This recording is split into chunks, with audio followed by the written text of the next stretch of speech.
This is Esther Ajayilawa on October 16, 2025 at about 6:17 p.m. EST in Atlanta, Georgia, conducting an interview for the Global Oral History of PEPFAR project. You are welcome again. Thank you for the invitation. Right. To begin, could you start off by introducing yourself? Yes, I'm Stewart Coulter, and I'm lived most of my life in California. I moved to Atlanta for a job with CDC after working for the California Department of Health Services for 36 years, and then 14 more with CDC. So I'm in Atlanta now. Amazing, thank you. Please briefly tell us about yourself, your family, where and when you were born, where did you go to school, and so on and so forth, just in a nutshell. Let's see. I was born November 17, 1949, the same day, November 17, as Danny DeVito and RuPaul. You can't go without that information. And I was born in Brooklyn, New York, but then lived as a baby. I moved to Idaho, Pocatello, Idaho. From there in 9th grade, I moved to California. It was like going to a new planet. So I don't remember anything about Brooklyn, even though I was born there. And so I worked with the state of California in Berkeley, going to school in the evenings and have a family. Kids are grown, three grown kids. And my ex and I were still very good friends. So I went to St. Mary's College, got a bachelor's degree in health services administration. And the rest of my education was working in the field, doing STD work, particularly with gonorrhea and drug-resistant or antibiotic-resistant gonorrhea strains. And when HIV came along, that as well. And I also worked with tuberculosis, so visited every county in California, all 58, and the 3 city health departments that are in the state. But since I wanted to work internationally, if I could have that blessing, I was able to transfer from California to CDC. I ended in California on a Friday. Monday morning, I was at work at CDC. So I had a long break between careers, 2 days. So came to CDC, worked in several states within the US. They won't let you go back to your state. So for example, Oklahoma, Florida, Texas, among 3 or 4 others, and got to do mostly HIV prevention work, some with tuberculosis as well. So, that's what I did, and I retired about 3.5, 4 years ago. Thank you for that. Please tell us about your career background. I know you said a little bit about that, and we know you work with the state of California, and your work included efforts to address the domestic HIV/AIDS pandemic. How did you see the U.S. government's domestic interventions in the 1990s? I think there were some phenomenal people doing work. Someone, for example, is Dr. Donald Francis. Dr. Francis has been in some movies and things. He's very famous. Pediatrician and, PhD in laboratory sciences. So this brilliant man, he, as I say, so he worked with children and everything else. And when the pandemic came along, the HIV, when it hit in 1983, he was very outspoken. And a lot of people were saying, well, this is a gay disease, and all the things, we know some of that history.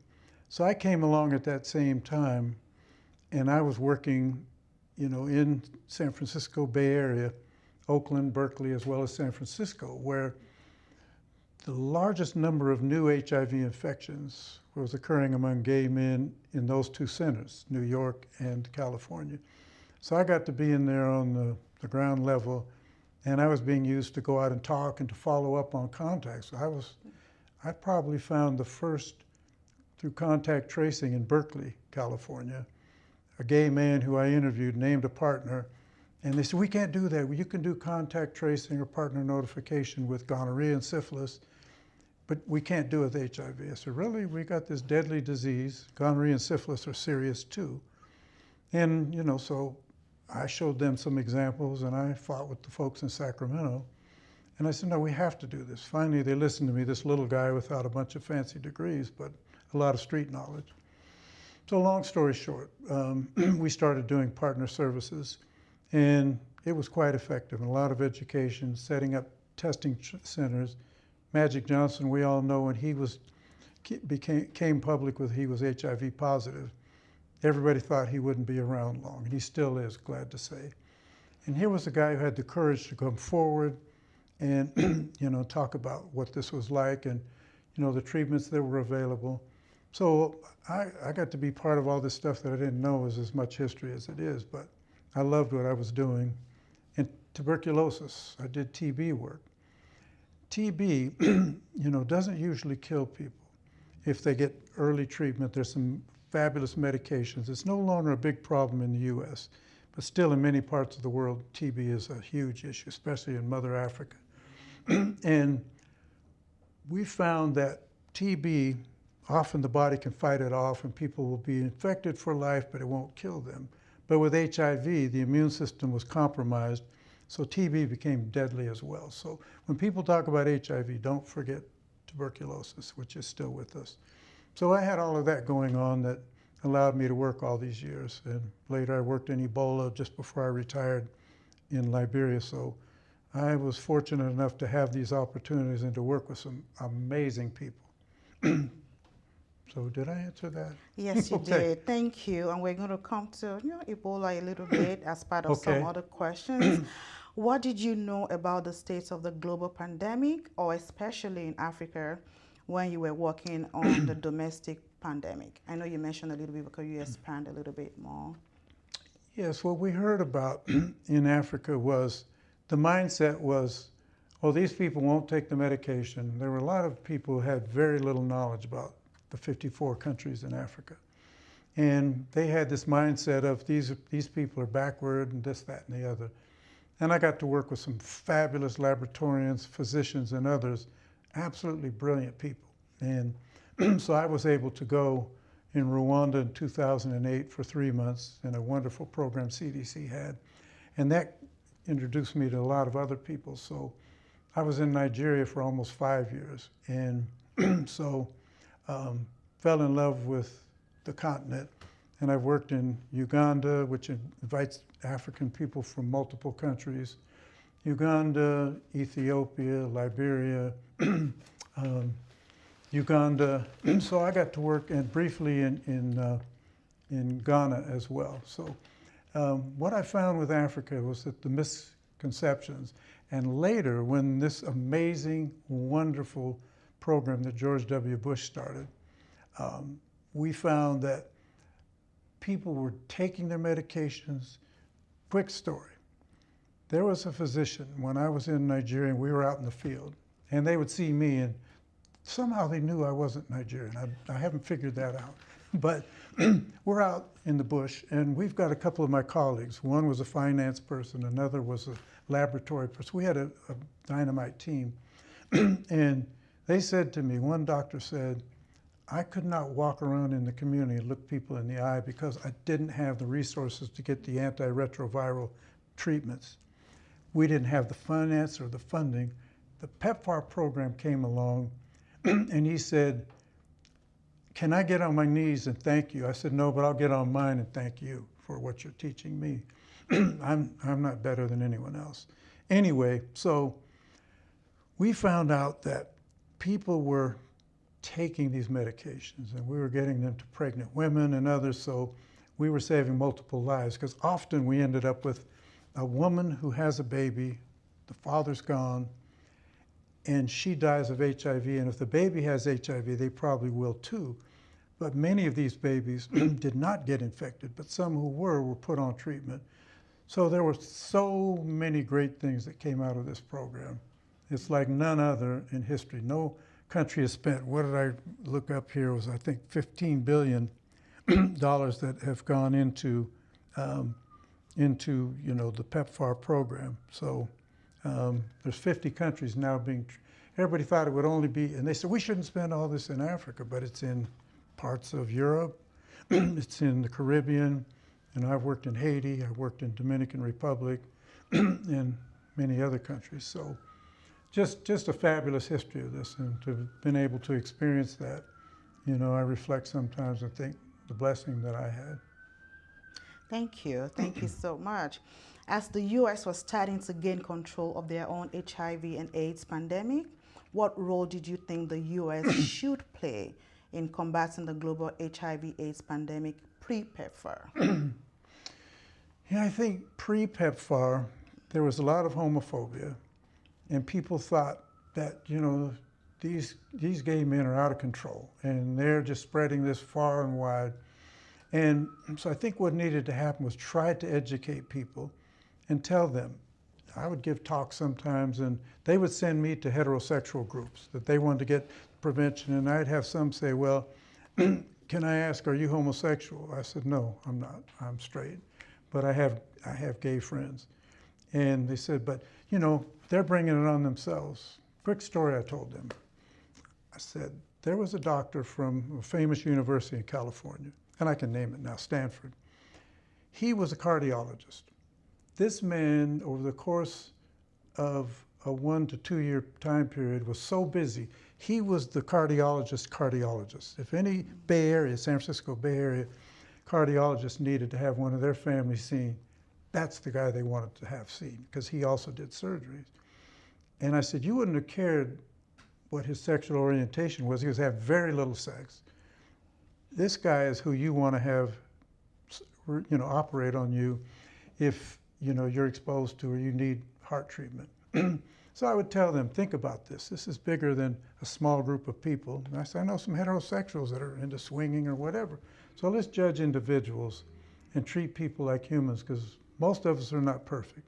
I think you and I are pretty close. But anyway, so all of that was just leading up to PEPFAR, but still we had to fight fights.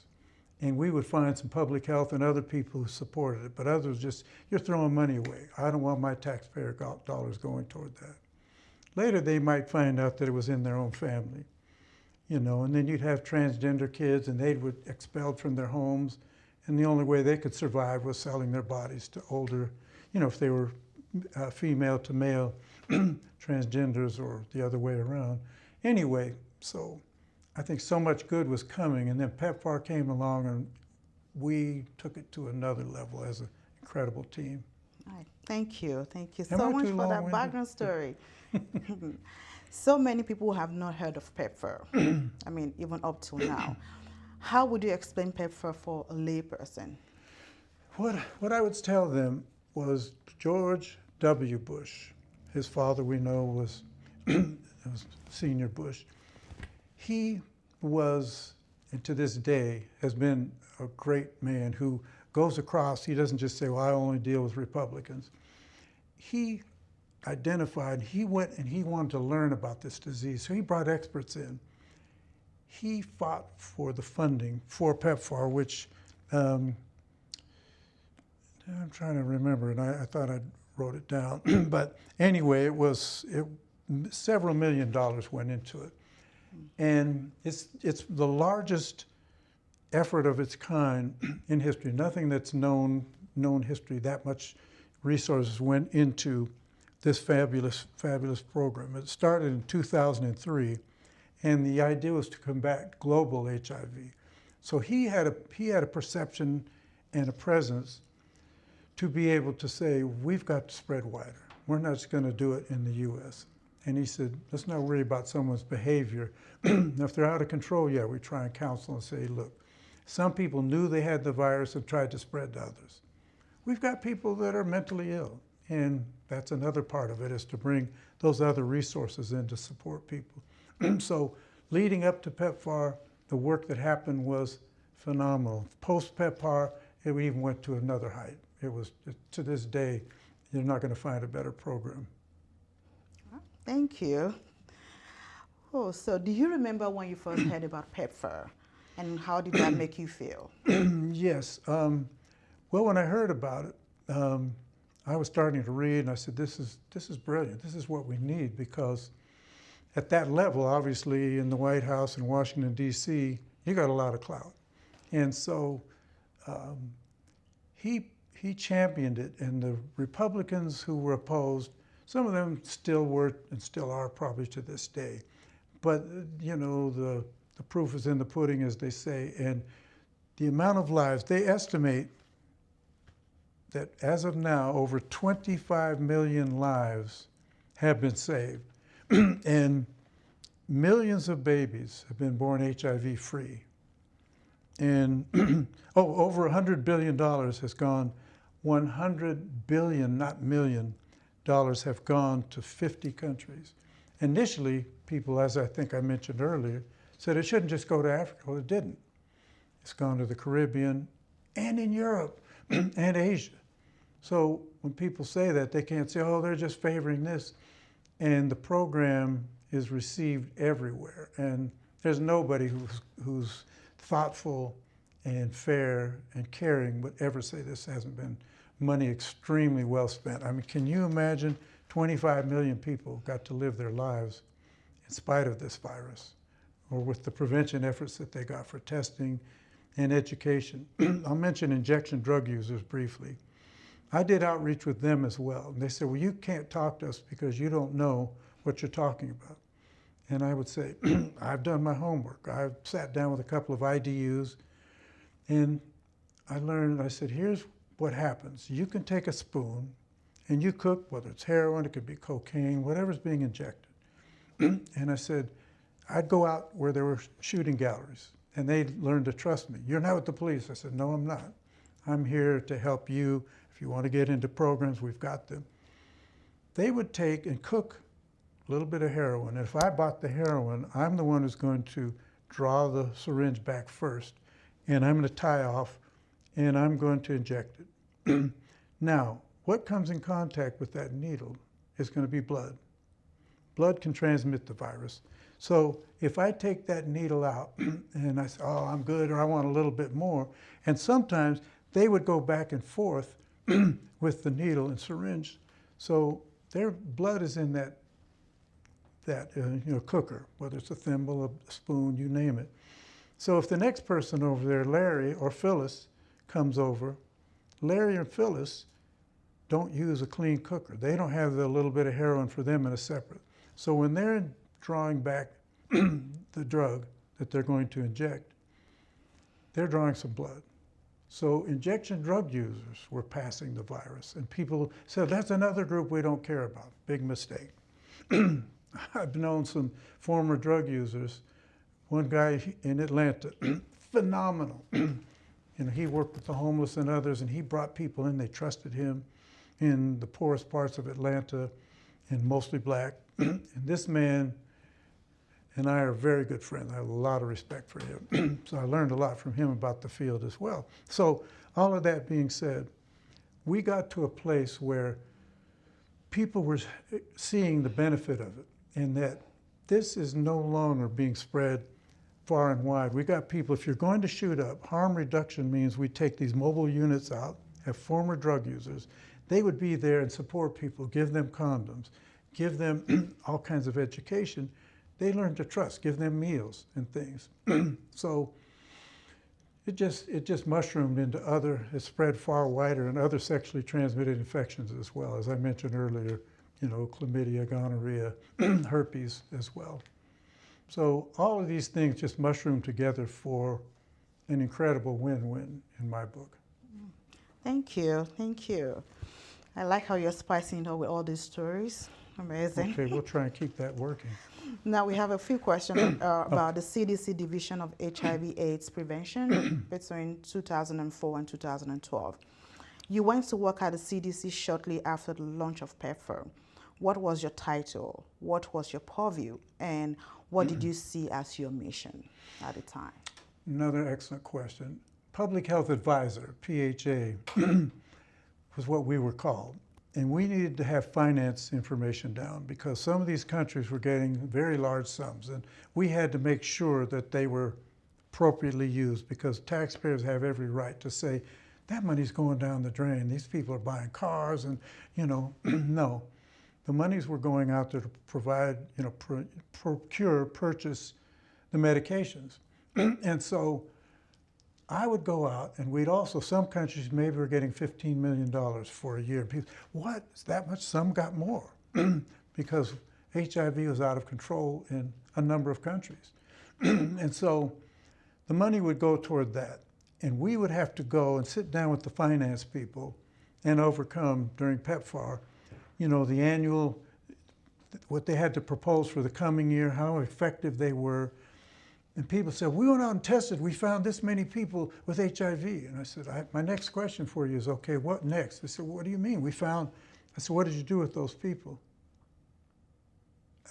Are they on treatment? I want to know how many are on treatment. How many have been educated if they don't trust these medications? Because some people say, I'm not taking that. And we would tell them about people they knew who had died, said, we wish we could have. So we would often get people who looked like them. Because when I went out, sometimes people, there was this, but later they learned I would do things like bring snacks. I'd bring things that I knew they liked. And they say, I don't have any money. I said, I'm sorry, I can't give you money. But I said, I'm rich. I didn't tell them I was rich. No, seriously. So I would make sure that they got something. That gained trust. And if you tell somebody who's in the community, you're going to do something. If you do not do it, they do not forget it. Because for them, they're struggling, they're suffering. Little things become huge. So we had to learn to keep our word. Sometimes I give people rides, and they'd say, be careful with that. I said, I've gained rapport. And I trust them, and could something happen, I'm out here to make a difference. And we're saving lives, you know, babies and mothers and all of that. Let's empower women. Here's a quick program I'll tell you about. Getting the medications out in the field isn't always easy. What they did was they would have men on motorcycles who were HIV positive. They would carry, they'd have an ice container, they would go out to where the people were. And the women would sit off to the side. So a very brilliant person said, we don't want the women riding these bodas, the little motorbikes, out in the field as a woman, because things could happen to her. We all know that's possible. So they would go together. They would get a woman. Women are great motorcycle drivers if they're trained. So these women would go out with the guys. When they get to these communities, the women would go over and talk with the woman driver who was living with the virus and who knew her stuff, was bringing the medication, and the men would talk to the men. So these kinds of brilliant programs came into play with people who were at a very high level. And more women were getting educated, and many more of them learned that if they were pregnant, am I going to lose my baby? Well, there's things we can do early on. So the amount of good that came out of it, the amount of humanity, you know, when you're dealing with poverty, these are people who are not powerful, and yet they're important. So we did, you know, through all of these different programs and people coming together. I want to tell you one other one, working with teens for prevention. We would have them do skits. They would do things for the rest of the class. And we would have some phenomenal things that would come out of that. Another one that I loved was they would take two groups of adolescent girls, and they would say, let's 15 in each group, maybe more, maybe slightly less, depending on the community. They would take a young woman who was poor. She wants cosmetics, the things that all girls want, and men too. We want to have deodorant, but they would all the things that they want, maybe some earrings. They got money. They were told, do with it whatever you want. But it's yours. So what do you mean? This is our money? Yes. But we want you to report back how you're doing. Another group did not get these medications, I mean the money, you know, to be able, they had to do what they were doing to survive.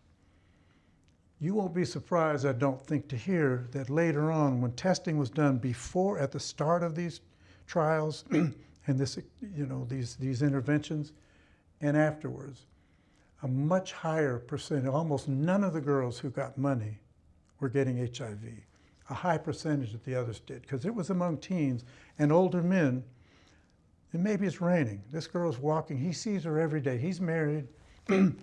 His wife and he, there's no longer much intimacy going on, as they're both older, but he's attracted to these young females, I'll say girls, young women. He would say, my sister, how are you doing? He'd roll the window down. It's raining. I see you every morning. She said, well, I go to school part-time, and I work in a little store, and they give me small money. He said, well, come on, you see me every day. So they would ride together, and he would later say, I can give you more money, but you know what he wants. then they're going to go to a hotel room or wherever he goes. So these girls don't want to do it, but they need the things that they need. Sanitary napkins, you name it. So these programs showed that we have to develop for these kids, whether it's education, jobs. So the amount of good that came, and these can be applied to other things, but so much went into HIV for good reason. So those are some of the things that I take with me. Thank you. In the memory bank. Yeah. Sorry. No, you're good. If you think about your work on a day-to-day basis, how would you elaborate on what your day-to-day role looked like? So we would often start in the office. There'd be paperwork, and if I had 4 or 5 different grantees, I've got a group I'm working with in Uganda, some in Rwanda. I was working almost exclusively in Africa. When I worked in the US, it was a little different because I would go there, spend 4 or 5 days, maybe go out in the field with outreach workers, look at their books and what they were doing around testing and education. So typical day, I might be in the office for the whole day, and I'm dealing with multiple. We have some conference calls, and we had subject matter experts in Atlanta. Somebody maybe blood safety, because that was another huge one for me, was to make sure blood was screened before it was before it was, injected and the person received a transfusion. And so it took a while before people got that. And it said, the blood that saves someone's life can also kill. So blood experts would educate people about the screening of the blood, how it needed to happen, and blood that wasn't good. They wouldn't put that person on blast, but they would make sure that blood was destroyed, discarded, so that the blood that was received, because blood transfusion security, and there were some people, because of the beliefs in their religion or whatever, didn't trust it. But they gained trust over time when they saw people who were receiving those treatments. And so I just think there were all these different amazing programs, and it was looked at from all these different labels. And it's been used with, like I said, I've done a lot of outreach, and I worked in jails and prisons. That's another one I'll briefly talk about. I worked in San Quentin prison for a while in California, a very famous prison. It's right there in Marin County where there's a lot of millionaires. But I went in there, and they said, when you go in to talk to this group of guys, you're not going to have security with you. I looked around and said, what am I going to do? Push-ups or climb the bars?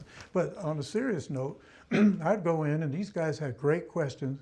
They later were trained to talk to other inmates because they're peers, based on race, on you name it. They get to know each other, and we know prisons are, the priority for a prison, if you're the warden, is you don't want escapes, you don't want anything happen to any of your staff. Those are your top priorities.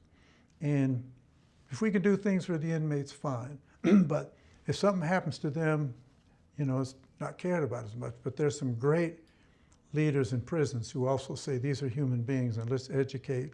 Some of them are going to get out and do great things on the outside. So we had all these different layers that are touched upon by society that affected, this is part of everything, and the super wealthy included. We've heard about, what was the famous actor who got HIV early on? I'm drawing a blank myself, and I asked you the question. But Rod, it'll come back to me. But Rock Hudson, thank you. I got help from the outside unit. Yes, so Rock Hudson, it hit Time magazine after that. And then it became real that this, and so he was sleeping with men too. But there's this handsome guy, famous and rich. So a lot of good came out of all of this. That expanded wide and far and wide. Thank you.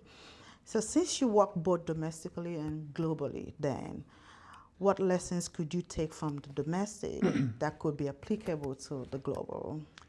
I think it kind of applies to both, is the trust word, as I've used several times, is any community you go into, if you're there, the first thing, you might see a lot of crossed arms. We use mobile clinics. These mobile clinics were phenomenal. I think I mentioned it a little bit earlier. But we had a Dr. Riles in Oakland, California, African-American woman. She was a big woman, had no hair, and she was dynamic, and everybody trusted her. And she would go out, come in, and we got some food here, and we got a lot of places. Crack cocaine was going on then. A lot of black women, very thin, very skinny, not healthy, and they didn't have reason not to trust. And we got so much support and rapport. We got many into treatment. So I think it was really about what we learned and how we applied it. Domestic, international, same thing. If you don't have trust, you're not going to get to first base. And if you do get there, it's going to be a shaky first base. And so I just think that obviously it's the people too. And we had these public health nurses, they were phenomenal. They didn't want to do some of what we did, contact tracing, but we went out and worked with them. And initially, you know, we were trained in phlebotomy. And so there were times I had to draw blood from heroin addicts, and they had to tap the needle in to get blood, you know, and I got pretty good at phlebotomy. And so, but when you want to draw my blood, oh, wait a minute, no, but it's not as bad as you think. But so I think, you know, it was taking it from domestic, international, a lot of the same things applied, because there's down and out people in this country too. We all know that, who are Americans. And there's some very poor people, and we got some of the problems with politics and that are going on now. And, you know, some of the stuff that's happening at present, for me, it's like, I can't wrap my head around it. And I know we're not here to talk politics, but it does apply. And I think anyone can figure out what I'm talking about. Thank you. Yeah, still on the domestic and the global. Have you visited Africa before, your PEPFAR, your, you know, CDC project? It's funny, as a kid in Idaho, I don't know what it was with me, but I would see National Geographic magazines. And I would see Africa, I'd see these women with babies tied on their backs, and it fascinated me. What am I, a little kid who hasn't been, I said, I want to go to Africa. My older brother said, not me. And anyway, so I think it was just not knowing about the continent, and then, but having this curiosity. So when I got to go in 2008 for this program called International Experience and Technical Assistance, AIDA, and I was one of the ones selected, and I was so excited. So I got off the plane September of 2008. I was there 3 months. And I got off the plane, and I think it was a small plane, because a larger plane flew into, it doesn't matter which country, it was another country in Africa. And then we went on a smaller flight to Rwanda. Everybody else on there is black but me. So we get off, and I'd always wanted to come. I forgot I was, you know, and so I get down on the ground, and I said, I'm finally home. And they looked at me and said, oh my God, is this guy okay? And then, but anyway, so I got to work in Rwanda with phenomenal people. That's who I was hanging out with. I learned a lot of words in Kenya and Rwanda, and people respect that. Inkweto and umusazi kwishim, crazy happy. And they just said, you know, I was going out to the places in the evening where they were. And so some of the people who worked there on the program took me under their wing and just said, hey, you love this. And they'd go to some meetings of people living with the virus. And they would say, we can translate. I said, no, I don't understand what's being said, but I don't want to interrupt this. It's too important. So I got to see how they were working with positives, supporting positives. So for me, I saw both parts of the world. And people who were allowed and able to get involved with this, you know, it just did worlds of good. And then conferences, the international AIDS conferences, oh, some of those were phenomenal too. And people would come from all over. And they would get to meet each other in breakout sessions. And so all of this was used at the best way possible, in my opinion. Thank you. Let's talk a little bit about funding. So I know one of your assignments with the Global AIDS Program was reviewing and scoring funding applications for local agencies applying to do HIV prevention work in Mozambique. How do you evaluate the ability of an agency to do what they promised? Some of it involves what they've written and submitted. And then we would go on up to 2 weeks or longer visits. We would sit down with the finance people. Some were Americans who were lucky and got to be assigned, and many wanted to see different countries and do this incredible work. Different agencies were involved too, so they would bring the whole PEPFAR teams together and they would argue and fight in some ways, but also they would support each other because the great leaders would come in and say, no, don't you guys fight, because what we're doing with PEPFAR is wonderful. And so I think the good that came out of that was people got to see how much they could get done with the money. And we had to provide evidence coming back. So we would spend a lot of time looking at the finances, looking at the applications, and we sometimes have to say, you're going to have to cut back on outreach workers. We can't afford 20. We can do 15. So we would look at those critically and carefully. When we go out in the field, we'll visit them, we'd also go out with outreach staff, and we'd also have a manager in the programs. Some were indigenous local folks, some were Americans that were assigned.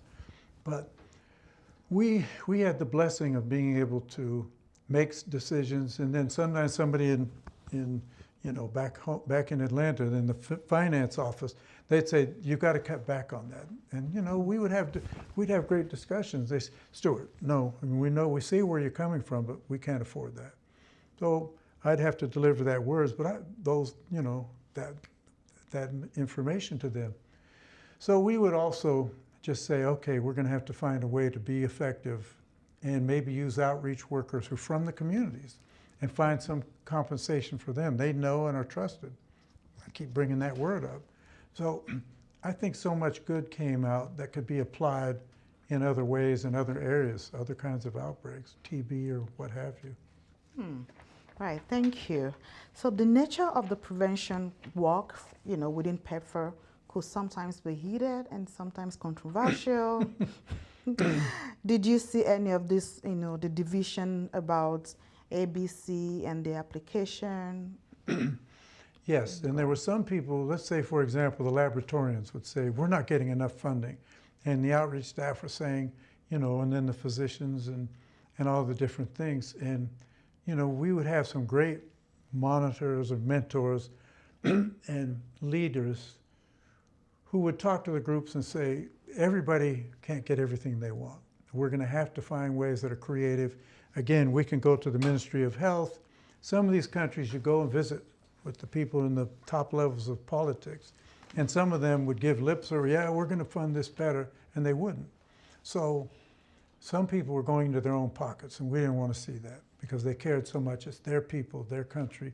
And some of our people who came, some were from their countries. They generally would not assign people to the country they were from.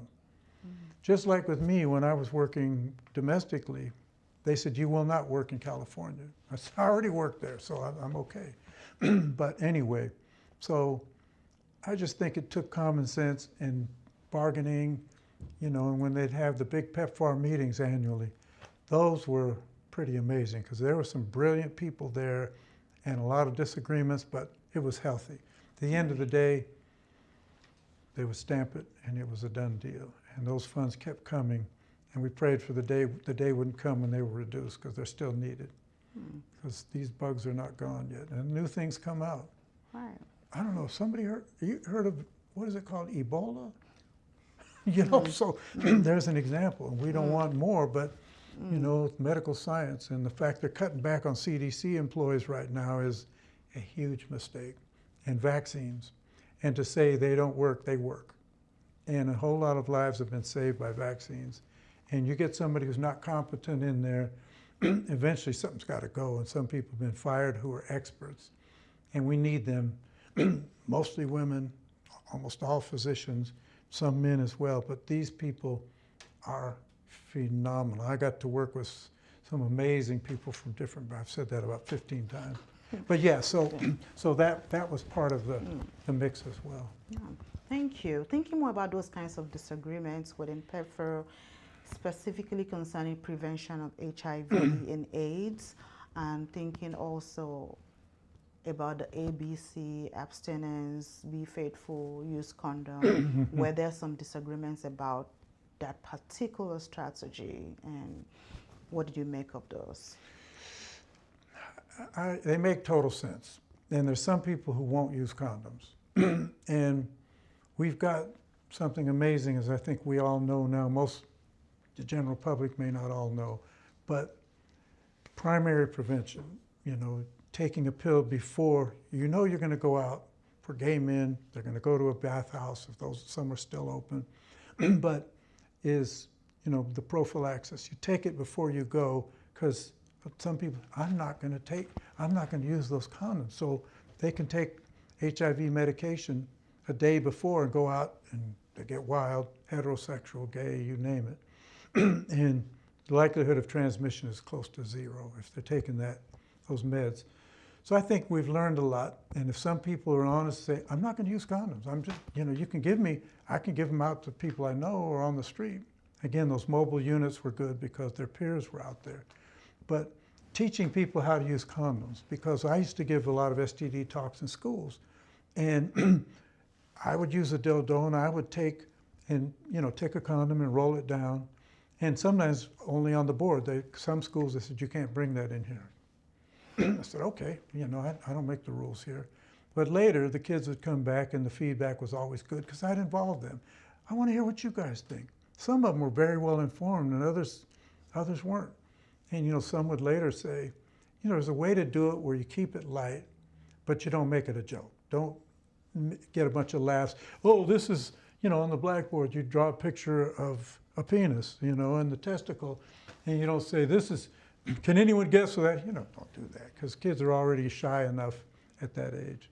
So I think we learned a lot. We learned a lot and applied it many different ways. And, again, the outcome has been, again, amazing to think about 21 million lives, 25 million. See how my memory's gone that I go from 25 to 21. Those other 4 million people wouldn't appreciate that. Thank you. Let's go to Rwanda a little bit. And so you took on an assignment in Rwanda in 2008. What made you want to take on that role? It was a country that I had read a lot about, and they'd had the genocide and the amazing, the Hutu-Tutsi thing. And there was something from some outsiders that were involved. It wasn't just indigenous there with those communities. And they would tell people, they go, well, the Tutsis think they're better looking than you. They're taller and they're thinner nose, whatever. And they were dividing people. Some of this is on the radio and things, of course, in Kenya, Rwanda, their native language. And so the thing was to say, we're Rwandese. This is our country. So the good that came out of it was bringing people together and overcoming what had happened in that horrific genocide. And so I just felt blessed to go and to be able to see the progress that had been made and to be able to walk safely in the streets. For a while, they said, you shouldn't go. Well, I never felt safer anywhere in my life. Parts of Atlanta, I'm looking around, what's going on, It's starting to get dark, and homie's looking at me, and I'm saying, no habla inglés. I got to go. I haven't finished my run yet, So just saying that, what came out of this was just phenomenal, and we learned how to go and to gain rapport and trust, the word that we're going to talk over and over. Did I answer that? Yes, you did. Right. And if you could, maybe let's just remember, what was the landscape of HIV/AIDS when you arrived in Kigali? Who were the major partners that you had to work with? What were the strengths and challenges of just curtailing the pandemic at the time? What was going on was the farm worker types, they would move depending where crops were, not just in Rwanda, but they're included. And so the sex workers, they knew where these men were, and they were leaving their homes and their families. So we knew we need to reach out to that population and to tell these women that if the man won't use condom, and if we could condoms, if we tested and they were positive, we wanted them to stay negative if they were negative. And it's a fairly short incubation period between infection and testing positive, on an HIV test. So when they were negative, we wanted to keep them that way. And so we would use other women, who would educate. They'd walked in those same shoes. We'd also have others who were obviously empathetic and caring, who would go out and treat them like the human beings that they are or were. They maybe had a child at home. Father had died during the genocide. And so I think we came out of that with the knowledge that we are going to find different ways, and there's going to be some people, some mental health issues or whatever else, and some guy's going to pay a larger sum. You know, I don't want to use protection, and she hasn't gotten the medications. So we had to get out there and try and do what we could. And the ones that were within Kigali, the capital city, you know, we also could do outreach there. And we did a great job where they came to view us again as friends and advocates and allies. And the good that came out of that. So with Rwanda, they went leaps and bounds forward. And, you know, other countries, you know, utilized some of those models. And again, we would have Africans travel to their other countries and they meet their brothers and sisters that they weren't going to be able to travel on their own. I couldn't travel to Rwanda until, you know, I had kids and I was a young father. And I couldn't travel until I got into, you know, the HIV work. And, you know, so I can relate to a lot of what folks went through. Thank you. You provided technical assistance in a number of ways, including supply chain management. Can you talk to us a little bit about the provision of so many HIV/AIDS resources funded by PEPFAR? Yes, I got some training in warehouses, for example, and laboratory stuff. So if I would go to a warehouse and I would, you know, on the shelf, I'd look up there and whatever item I was looking at, I would want to see what the expiration date was. And if I found in the front one that was older or was new and, you know, relatively new, then, and there were older ones, but they hadn't expired yet, we want the old ones to be used first. They're still good.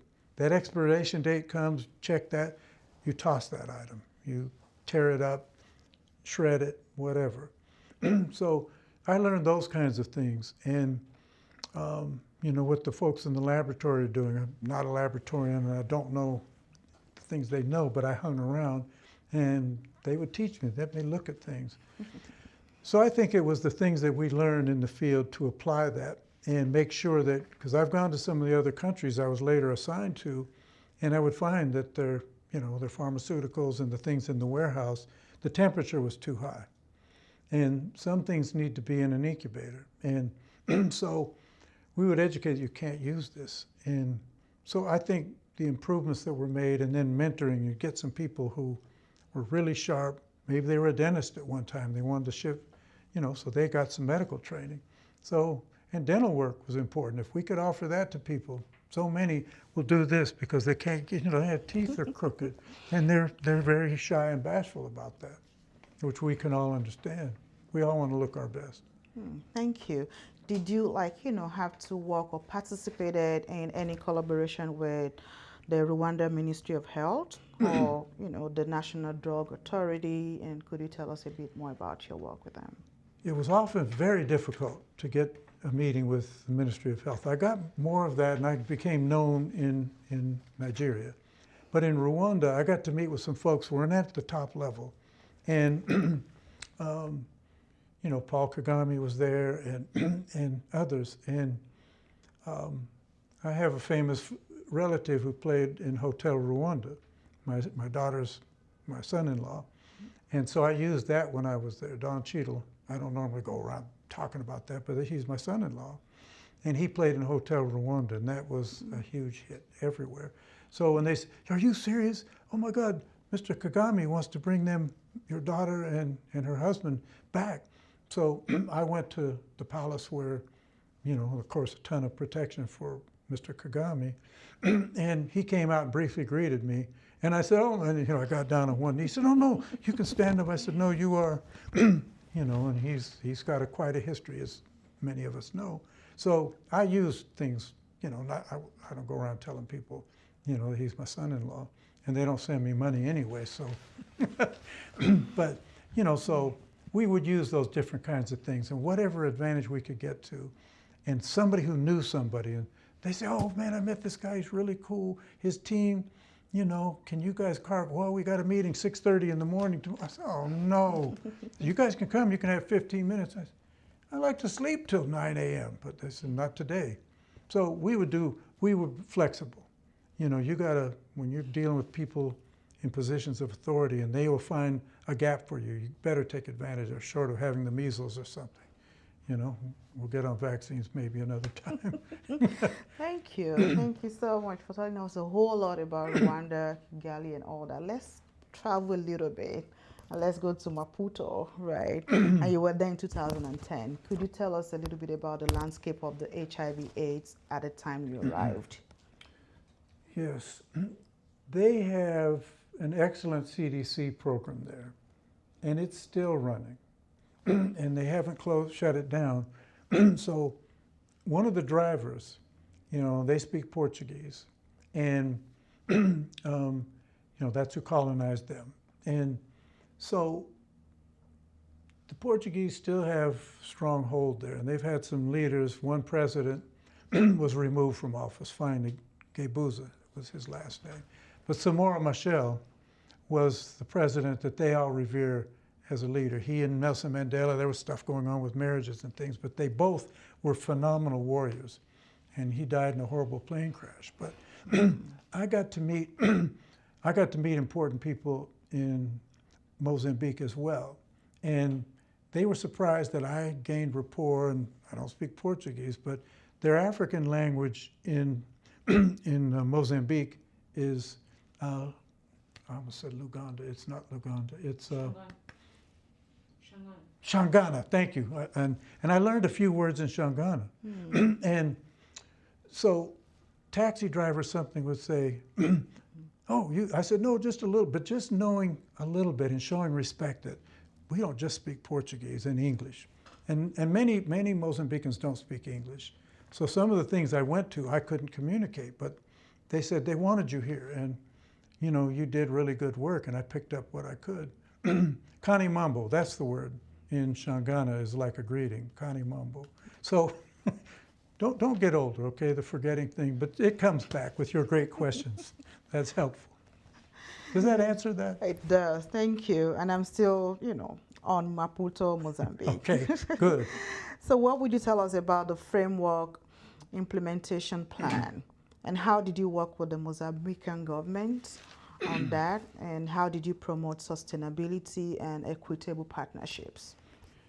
It was difficult, definitely a challenge, because at that time, there was corruption going on. There were police and others who, you could get things done if you dashed them, and they get low salaries, so I could understand. Again, the families at home, whatever, and they can't afford a lot of things. And even the drivers, you know, I became friends. I would often talk, I was looking at where the meeting was going, where we were going, but I would find out what their lives were like. And I was advocating for raises for them. I said, it's worth it. These guys are invaluable. They know everywhere around.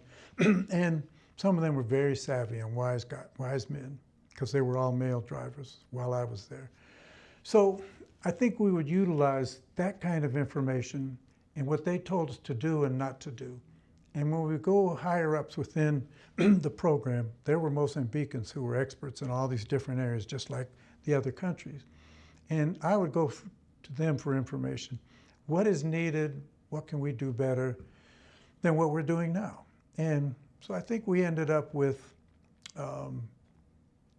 making the program approaches and bringing that, and when we did the COP, country operational plans, that's huge amount of money, and a lot of people were against the COP, so we had to show results, and that certainly makes sense. It's totally appropriate.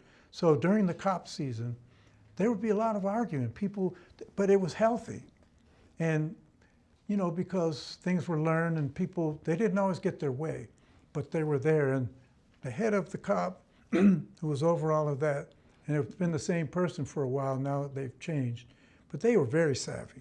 These were finance people. They knew about the virus. They knew about, you know, basics of TB and the other diseases that were going on.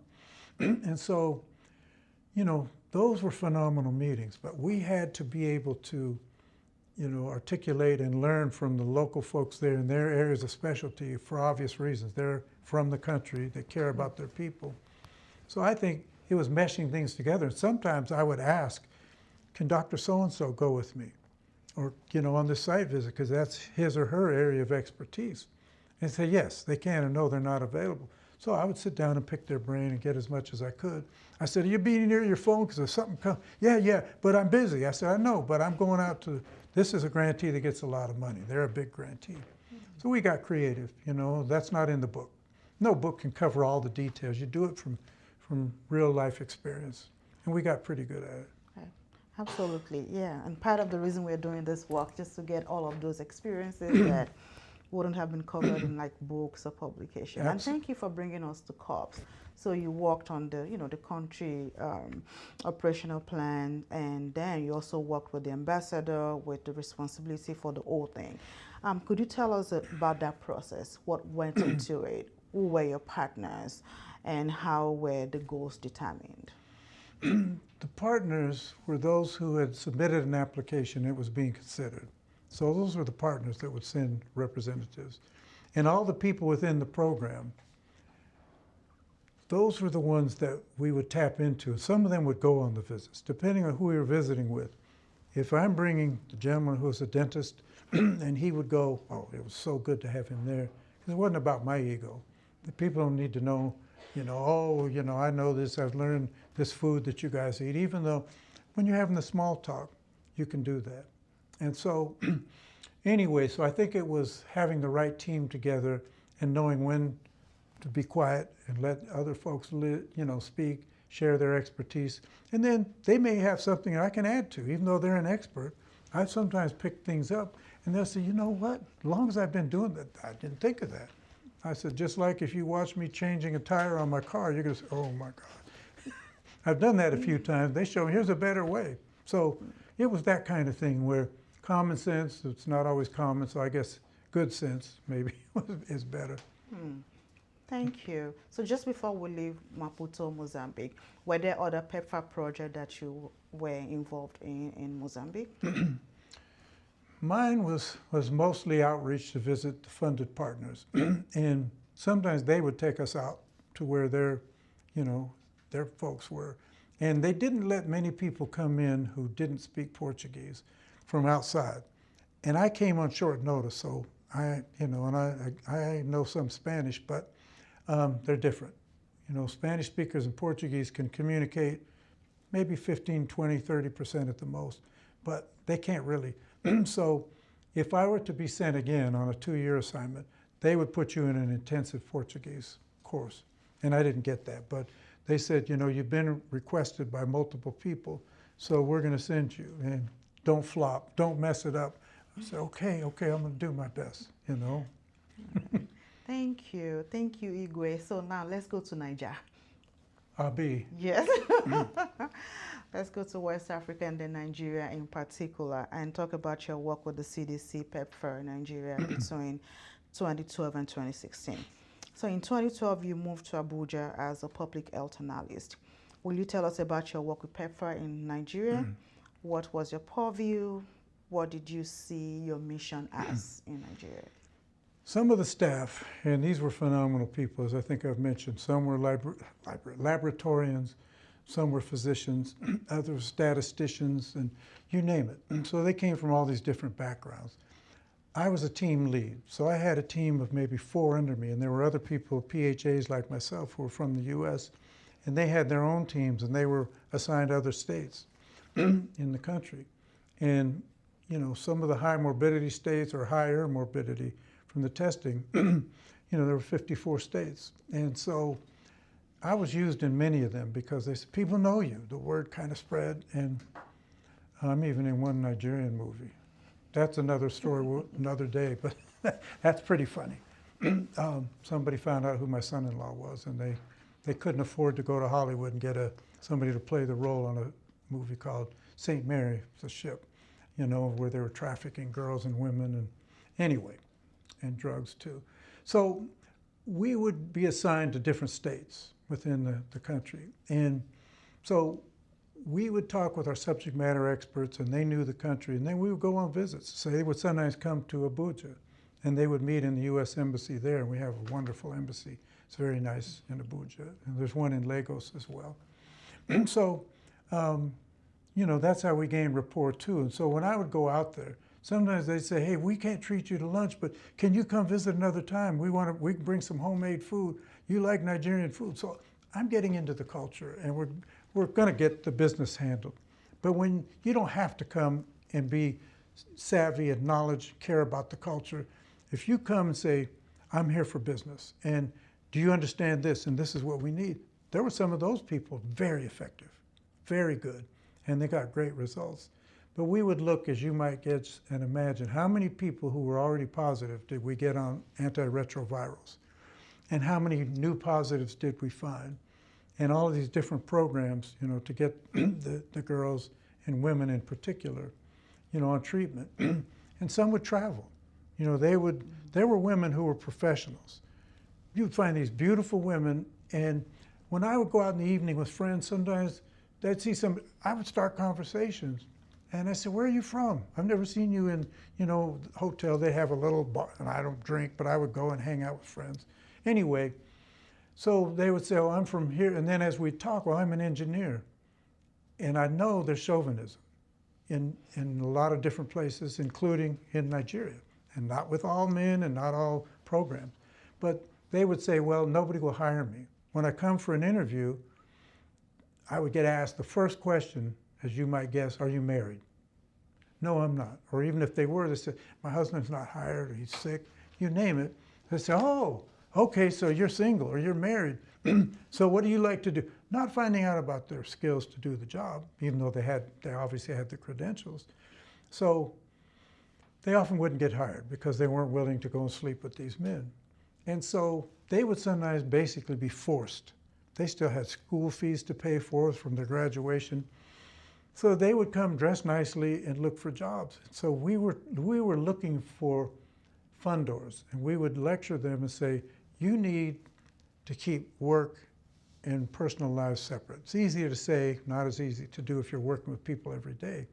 But you've got this top-notch woman, you've got to hire her. So there were some of those barricades we could not overcome. Those barriers were there. But we worked with that, and we would tell them we're aware, we're not judging you. And even some of the movies, many of the movies out of Nollywood, they would show women, there was violence against women also, even in the movies. So I talked to several people, Matthias Obiagbon, who was a famous producer of movies. He was never in any movies himself, but he started Nollywood, and he stayed with it until recently. He finally retired. He has 3 daughters. So I approached him and said, let's make some movies that show one couple where maybe the man, the Super Eagles team, their soccer team, loses. Then he's angry, he's drinking. He's violent with his wife when he gets home. And then there's a guy next door who's a professor. He's married, has kids, well-to-do. He would never think of hitting his wife. So make a movie where we show this guy, and he goes and lectures the other guy when he's sober. He said, do you love your wife? I said, of course, she gave me children. He said, so why would you put your hands on? That's what we do. He said, we're going to stop it. You're going to stop it now, and you're going to pass it to your friends. So those kinds of things that, we could and would and did and I thought that would be another way to use the media. Now many countries in Africa make movies. It used to be everybody was watching Nigerian movies all over the continent. They still do, but other countries are making high quality movies as well. Thank you. Could you give us a sense of the landscape of HIV/AIDS pandemic in Nigeria when you arrived in the country? What were some of the challenges you saw, and who was working on those challenges? From the screening, in the bigger cities, Lagos is about 19 or 20 million people, probably the largest black city in the world. In Nigeria, there's a lot going on in Lagos. There's some fabulous mansions, very wealthy people, and there's some very poor. And so there, people go and hustle to make money. So the landscape was one where if you did some screening, you might have a different group there in a week. They move around. They're going to go where they can make some money because they've left children with their mother, or you name it. So Abuja, same thing. It's now the capital. Lagos used to be, but it's down by the ocean. And Abuja is basically in the center of the country. And so what was happening was in those cities, there was more going on, but also some of these women had to travel outside. They would go to other places.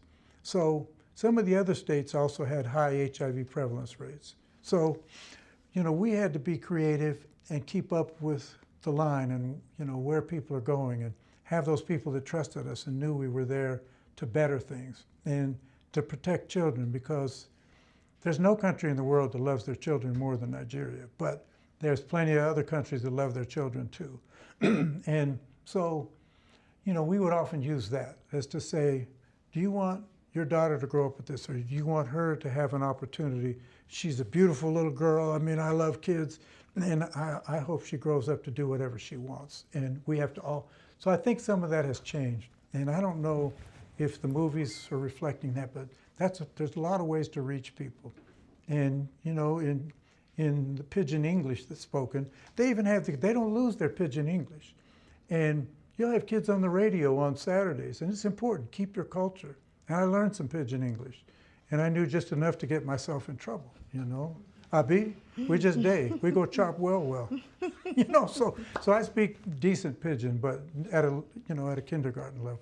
So I think all of those things came into play, but the other states, they definitely had to have outreach. Enugu, you name it. And the food basket of Nigeria is what? Benue. Benue State.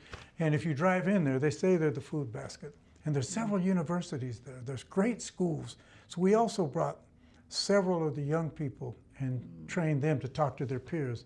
I got to go in there and hang out, and they brought me to their school and stuff. They didn't want me to leave, you know, and they said, are you going to come to school here? I said, no, I'm not that smart. I don't think I could pass your classes. So, you know, just creativity and keeping all the senses open and welcoming new information and verifying. Thank you. So even though we had the U.S. Embassy in Abuja and then the U.S. Consulate General in Lagos, but you were also traveling into some other states. So how would you describe the Nigerian government's involvement in the national engagement with the pandemic? In Abuja, for example, they were very defensive. They didn't want to lose the money, but their priorities were not so much on finding HIV.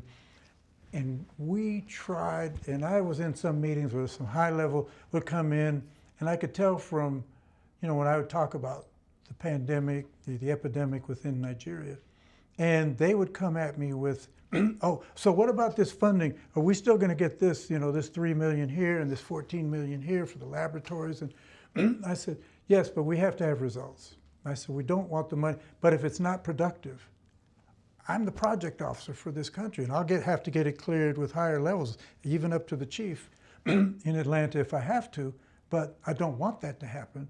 But again, let's keep in mind that we've got this pandemic going on and we have limited funds. These are precious, precious dollars that a lot of Americans don't like where they're going, but we learn a lot from it. So I think we had to, you know, branch out and find people who could go out and screen. If we found Enugu, you know, or some other states where it was out of control, then we, of course, were going to put more effort and energy there with, you know, with testing that was done on the best, you know, sample of people possible. Thank you. Was there any sort of collaboration with the Federal Ministry of Health in Nigeria and the PEPFAR project? Yes, and you know, so that was the higher level peoples within the CDC program. The country director, for example, he or she were often the ones who would go. We had a couple who were actually Nigerian. One, I think currently she's still, you know, the country director in Nigeria. And she's a Nigerian woman. And she's lived in a number of other countries, but she's originally there and, of course, understands the culture. So at the highest levels, it wasn't easy to get an audience because, you know, it was evidence-based. And if you had money, folks are going to listen. And that's not the only place in the world where money talks. But yes, and so when they saw a crisis and it was hitting the news and things, then they would take action. But there were some who were not getting the message. I'm just telling it like it is, just like here, we have some of that. Thank you. So the CDC is one of the main American entities implementing PEPFAR in Nigeria, alongside the USAID, the Department of Defense. How did you experience the CDC's work with these other entities and PEPFAR? What was the Ah, relationship like? another outstanding question. Initially, our country director, can I name a name? Or I don't have to, but he's still country director, is Hank Tomlinson, even though he has come back to headquarters, PhD, not a medical person. But when we would have the COP meetings, country operational plan, there would be USAID, there'd be CDC. It was like this. And USAID had certain states that they were assigned to. And I even came in one meeting, and after this was going back and forth, there was a woman from the state of Washington, quite wealthy, and there was a woman, the deputy director, she's American too, she was there at the meeting. They were going at each other. And I finally heard enough, and I said, can I say something? And the woman, the deputy director for Nigeria, was my supervisor. And I said, both of you are making great points. Can I slip something in there? I said, we've got one of the highest HIV prevalence rates of anywhere. Not the highest, but very close. Nigeria's, because of their population as well. And I said, we definitely want your team, those folks that are going out there in the field from your team, we want you to be successful. We're not going to fight over, you need your funding. Yes, we're going to fight for funding, but you guys do great work. Because they had people that didn't have the restrictions we had. I wish I'd been in their program, because I could have done some things that I think I would have been good at, that I was restricted more. CDC has all these rules and regulations. So I think they slowly came around, and people came up to me later and said, thank you for that. We didn't know how to say it. I said, I don't know if I said it right, but I needed to say it. And if they send me back to Atlanta, I've got some tissue, I'll be okay. But so we went to the point where, we got them to understand that we want you to be successful. We want us. You're not the enemy. And some of these people cross state lines. And so somebody that they missed because they didn't have resources and didn't get tested and put them on treatment or teach them about prevention, they're going to come to your state. They're going to add to it. You want your numbers to go down. So it just took people whose egos were in the way and they had personal vendettas, whatever the combination of reasons. We're all human, and then we're not perfect. And so we got them, though, and people kind of came with that kind of that kind of background, because there were brilliant people in that program, too. Very, very smart. Thank you. Thank you for sharing that. Let's talk about your field work, your management of PEPFAR fund, oversight. So you were involved in field oversight. Could you tell us more about this role in relation to PEPFAR? I may be repeating some things. I apologize if I am. But again, I have extensive experience in, California in particular, and some when I got to CDC as well. I've done some things in and around Atlanta. I did some volunteer things and testing sites and things when they had the HIV test sites and what have you. And anyway, and a couple of NGOs as well. And so when we would go out in the field, I said, let's set aside as much time as possible. We've talked on the phone. We had a conference call, so I've got, the data in the parts of the state where there's a bigger problem. We got a driver. These drivers were great. They were extremely important too. They know the country. They're down with the people. These are not wealthy men. They're all I was told they hired, finally, there's one Nigerian woman who's a driver now. But they said if things happen when you're going in the country, there's places that are not safe. We've heard Boko Haram and some of these other things. Unfortunately, some of that is still there. But don't paint the whole country with groups like that. And there's different religions, and all of that. Hausa, and Yoruba and Igbo are the three main languages, but there's many others. Idoma, etc. But anyway, so we would go out once we had the information, and I wanted to go out in the field and see where they were going and see how they interacted and make sure that they had approached somebody and say, hey, this guy, he's just here. We get funding because of the program he's with. He's a big dog. And I said, you got that right. Shoot, I'm making $2,000-3,000 a month. Big money, right? So anyway, so I think it was going in the field was extremely valuable.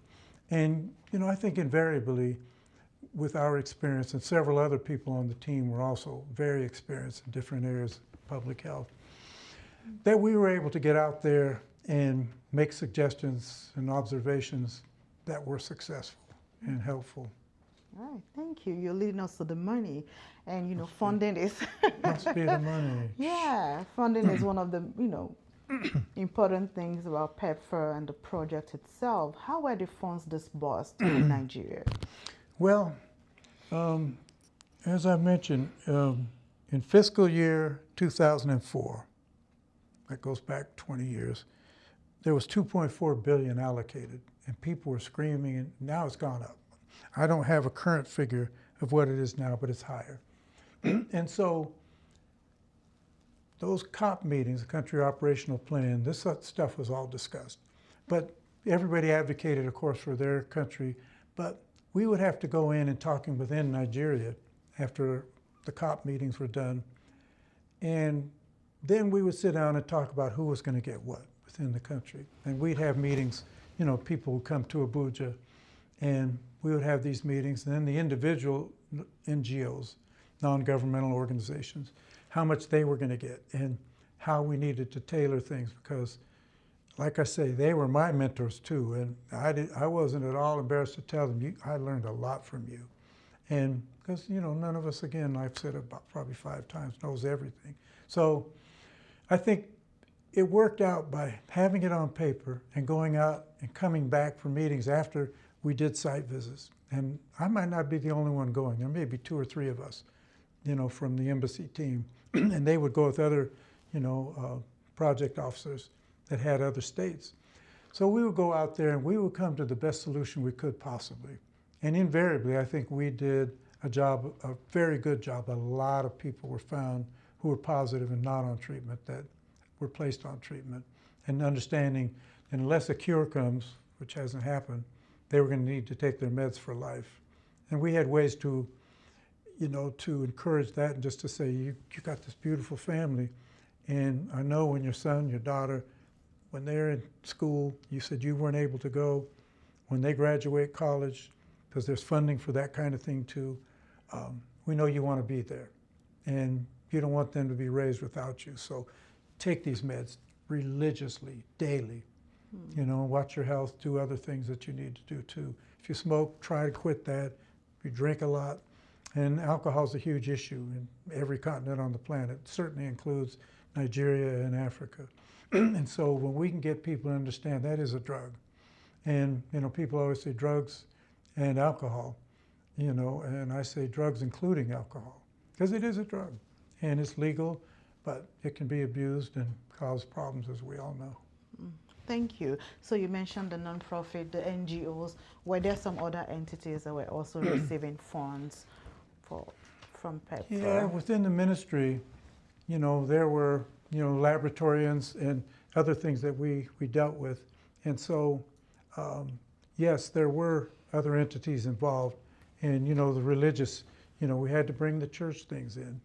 And we've had some people that if they have religious beliefs that are around spirits and other things, some people might laugh at it. Haiti knows about this, and other places I've been. And if you don't listen to them and educate them and get them, they are trusted. Ma'am, we've got a medical doctor here. No, I'm talking to my, this gentleman. He's, a priest or, whatever. And if we get him, usually it's a him, if we get him educated and he understands, I said, you can do all the stuff you do, to smoke or you name whatever, and it works for you. And people go into their prayer stuff.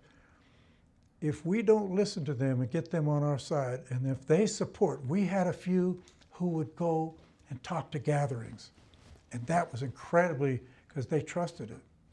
And so it was those kinds of things that were phenomenal. Can I make a quick polio example? Among the Muslims in Nigeria, and it was in the north, where they had those folks who were Muslim. This one man, he got polio as a child. He still fathered a child, and his son was 12, and he came to an event, and they had other speakers got up. You could see the people, the house of people, they were like this. This man came in front of everybody, and his son helped him. He was on crutches, I think wheelchair. And he got up there, and everybody's looking. And he said, some of the vaccines now can be taken orally. So he said, I'm going to show you, and I think they gave him a placebo, I'm taking this. This is for polio. And everybody was there. You think that got their attention? You're right, it did. Later, he said, I want to speak now. Can I speak? And they said, yes, yes, sir. He told them, he said, what I just took was Kool-Aid. That was not. He said, but when I was a child, I had 3 siblings. My mother took all of us, and they ended up giving me what I was given was not correct. It wasn't the vaccine. I got something else by accident. He said, my 2 siblings never got polio. I got it. They got vaccinated. I didn't. This is how I am today. And I'm the father. I love my son more than you could ever know. Just like all of us, children are critically important. So by the end of this, they were lining up for shots. So if you don't get creative, another one is going door to door. During the day, a man is not supposed to knock on that door. Where a woman is there, he's at work. He may be seeing other women. I know he's working too. Not every man is doing that. But men could not go out and do that work. So we trained women, and there were some people who yelled at them, said, you need to leave, even though so they would keep men nearby on a motorbike or whatever. If they had to jump in, they would say, stop. This sister's here to save lives. So just like I said, they had the boda drivers who go out in the bush, and they brought a woman along. Smart, she's living with the virus. So these same women, the vaccination rate went way up. We started to see polio go way down.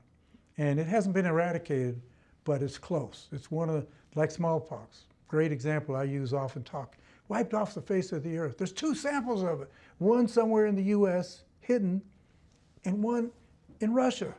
Why don't they destroy those, have a computer model? But anyway, so if we learn those lessons and get creative, do what works and listen to local folks. They're going to know more than we ever will about their community.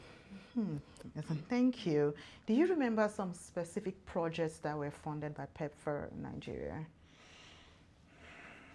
Well, that was one, was the polio outreach, because even though the focus there was HIV and tuberculosis, but what's it called? Lassa fever.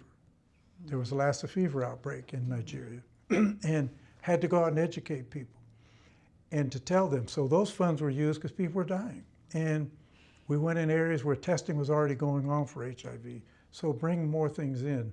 So it depends on what was needed. And of course, there's expertise in the ministry and others, because they got some physicians at these high levels, and they know what's going on in their country. So I think we used information that was available, go out, do some sampling, you know, and gain people's trust, and they'd welcome us, you know, using churches, you name it, all of those kinds of things. Thank you. Were you also, like, you know, collaborating with other international donor agencies who are also working on HIV/AIDS in Nigeria? Yes. There were some organizations that were doing things around, you know, again, blood, you know, donating blood. And I can't think of his name now, but there's this very eccentric guy. Everybody knows he's done music, and he wears all kinds of stuff, earrings and everything. And he, Charlie Boy. There we go. Charlie Boy. Charlie Boy, yes. Charlie Boy. I actually got to meet him once. He came to a big meeting, and this guy, he can be a little bit off, but at the same time, he is powerful. He got up, when he was done speaking at a big ministry meeting, they listened to him. He said, I expect to have, they would give him funds because he would go and spend it on the right things. And this guy's uber talented, but a little bit off, you know. We know about off people in high policy positions, even in this country. Did I say that? Okay. I didn't say any names. So, so those kinds of things. I mean, again, the creativity, but we had people who could go out and talk to every community, their expertise, their knowledge of the state they were from, you name it, the language they spoke. One Nigeria, baby. We used to say that. One Nigeria, yes. Thank you. Thank you. Now, let's think about your relationship with the local staff. Could you tell us a little bit more about that? Yeah, I consider them equals and better, my teachers. Again, I'm probably repeating some things. I know you have the questions that you need to be asked. And so, when you respect somebody and you learn from them, and then maybe I have something that they can learn from, and they'd ask all kinds of questions. So we became knowing more than just the work thing. How many kids do you have? Are they in school? What are your dreams for them? And of course, the people who weren't making as much money, I want to see them graduate. Maybe they go to med school, become a dentist, nurse practitioner, you name it. So we had great rapport. We would travel together on things, and we'd have meetings. Sometimes different sections would meet, sometimes the entire program. And those got really good. And, people would, and, I also talked to people about, said the drivers, give them props. I don't see anything being acknowledged to them. They got to know what they're doing, because you run into mud, you run into all kinds of things. And these vehicles can get stuck, but these were high quality vehicles, and they were maintained well at the embassy. So, I think it was just, again, knowing people, respecting, learning about them, and making sure we have the same goal in mind. How are we going to get there? I got some ideas. Let's make it even better, what you can add, because I know you know things I don't know. Right. Thinking about, things they know that you might not know. Can you tell us some of the expertise that you think they brought into the project? Yes. Again, I could go to laboratory, and this is something I went to school for, and outreach workers. And again, certain things, don't do that. That's not a place you want to go. This is the wrong time of the day or night. You won't be welcome there. They're going to think, you're something to do, with some bad folks, and who are there to cause problems. And you're going to get this. There's not going to be relaxed body. It's going to be tension. So again, like I said, I probably have said it, but it's knowing and going before you go. No, then go out in the daytime, go out and look around. If there's some people who are safe and they're known in that community, and you really need them at night, something's going on. Because with the mobile clinics we had in California, some things we would go late at night, because that's when we could catch the people we were looking for. And we gained their rapport. We would give them snacks, give them condoms, and support and testing. We have phlebotomists and everything. So I think it's the same concept. If I covered that well enough. You did. So you told us about, all the things they brought in, and then you also told us about the people that you work with, nonprofit, faith-based, the local staff, and all that. If you're going to summarize all of that, how would you say all of this, local initiatives, and peoples and groups contributed to the success of the PEPFAR project in Nigeria? I think capturing all of that in writing, having it in the COP, the Country Operational Plan, but having it in other places too, and make sure that if they develop an outreach tool or something to post, make sure those are in there. That's on the pages within the COP. And to let people know, hey, I'm going out to see the lab people today, but I want to take along some of what you're doing with outreach. And some of them, oh my God, I used to live in that state. Oh, I'm glad this is happening. I said, we're a team. We can't do it without each other. We cannot do it. We will lose this. And we've lost too many people. We've made a huge number of inroads to being able to reduce. We haven't gotten to zero. We may never. Some people will not cooperate. Again, the mental health thing, some people have to be removed physically and taken somewhere that's humane if they're violent and that kind of thing. Can't accept that. Thank you so much. I have other questions about Nigeria, but you've covered pretty much everything. You've talked about TB, you've talked about Ebola, and so I would just move and jump to Uganda. And think about your work as a CDC DGHT officer from 2016 to 2019.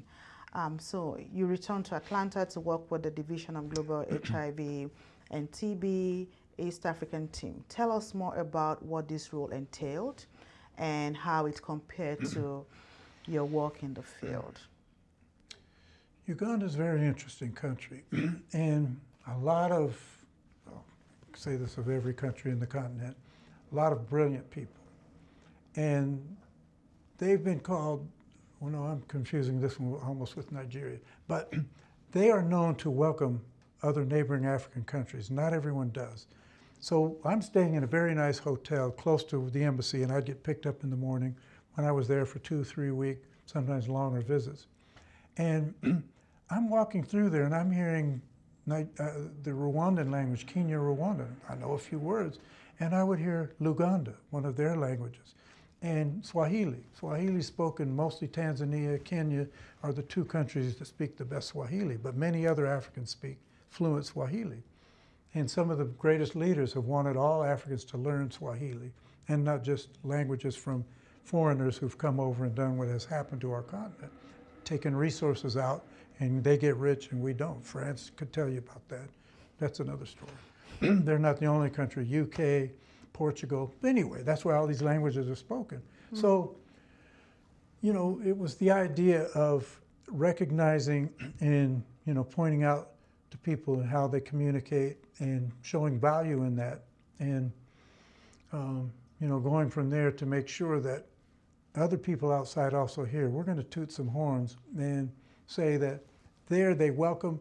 And so folks from outside who are having rough lives have sometimes come there and made their way up, you know, in Uganda. And so I've got a very good friend who is their finance man, and he found $16 million that somebody, there was an American involved too, who was trying to do underhanded stuff. And he's a family man, he's extremely honest, got his MBA in the UK, because they have a link with the United Kingdom, and a high percentage of Ugandans speak English. That British accent, which is not as good as ours, but anyway. So, you know, so I put him up for an award because I was their contract officer. And, you know, he didn't get that, but I said, he saved $16 million, because some of these countries are getting 100 million and more. They're getting very large sums, and taxpayers have every right to say, is that being used effectively? And so, you know, we got a lot done, and we'd bring kids in for soccer, and we'd go watch their rugby team, which was very good. That's a big sport in many African countries too.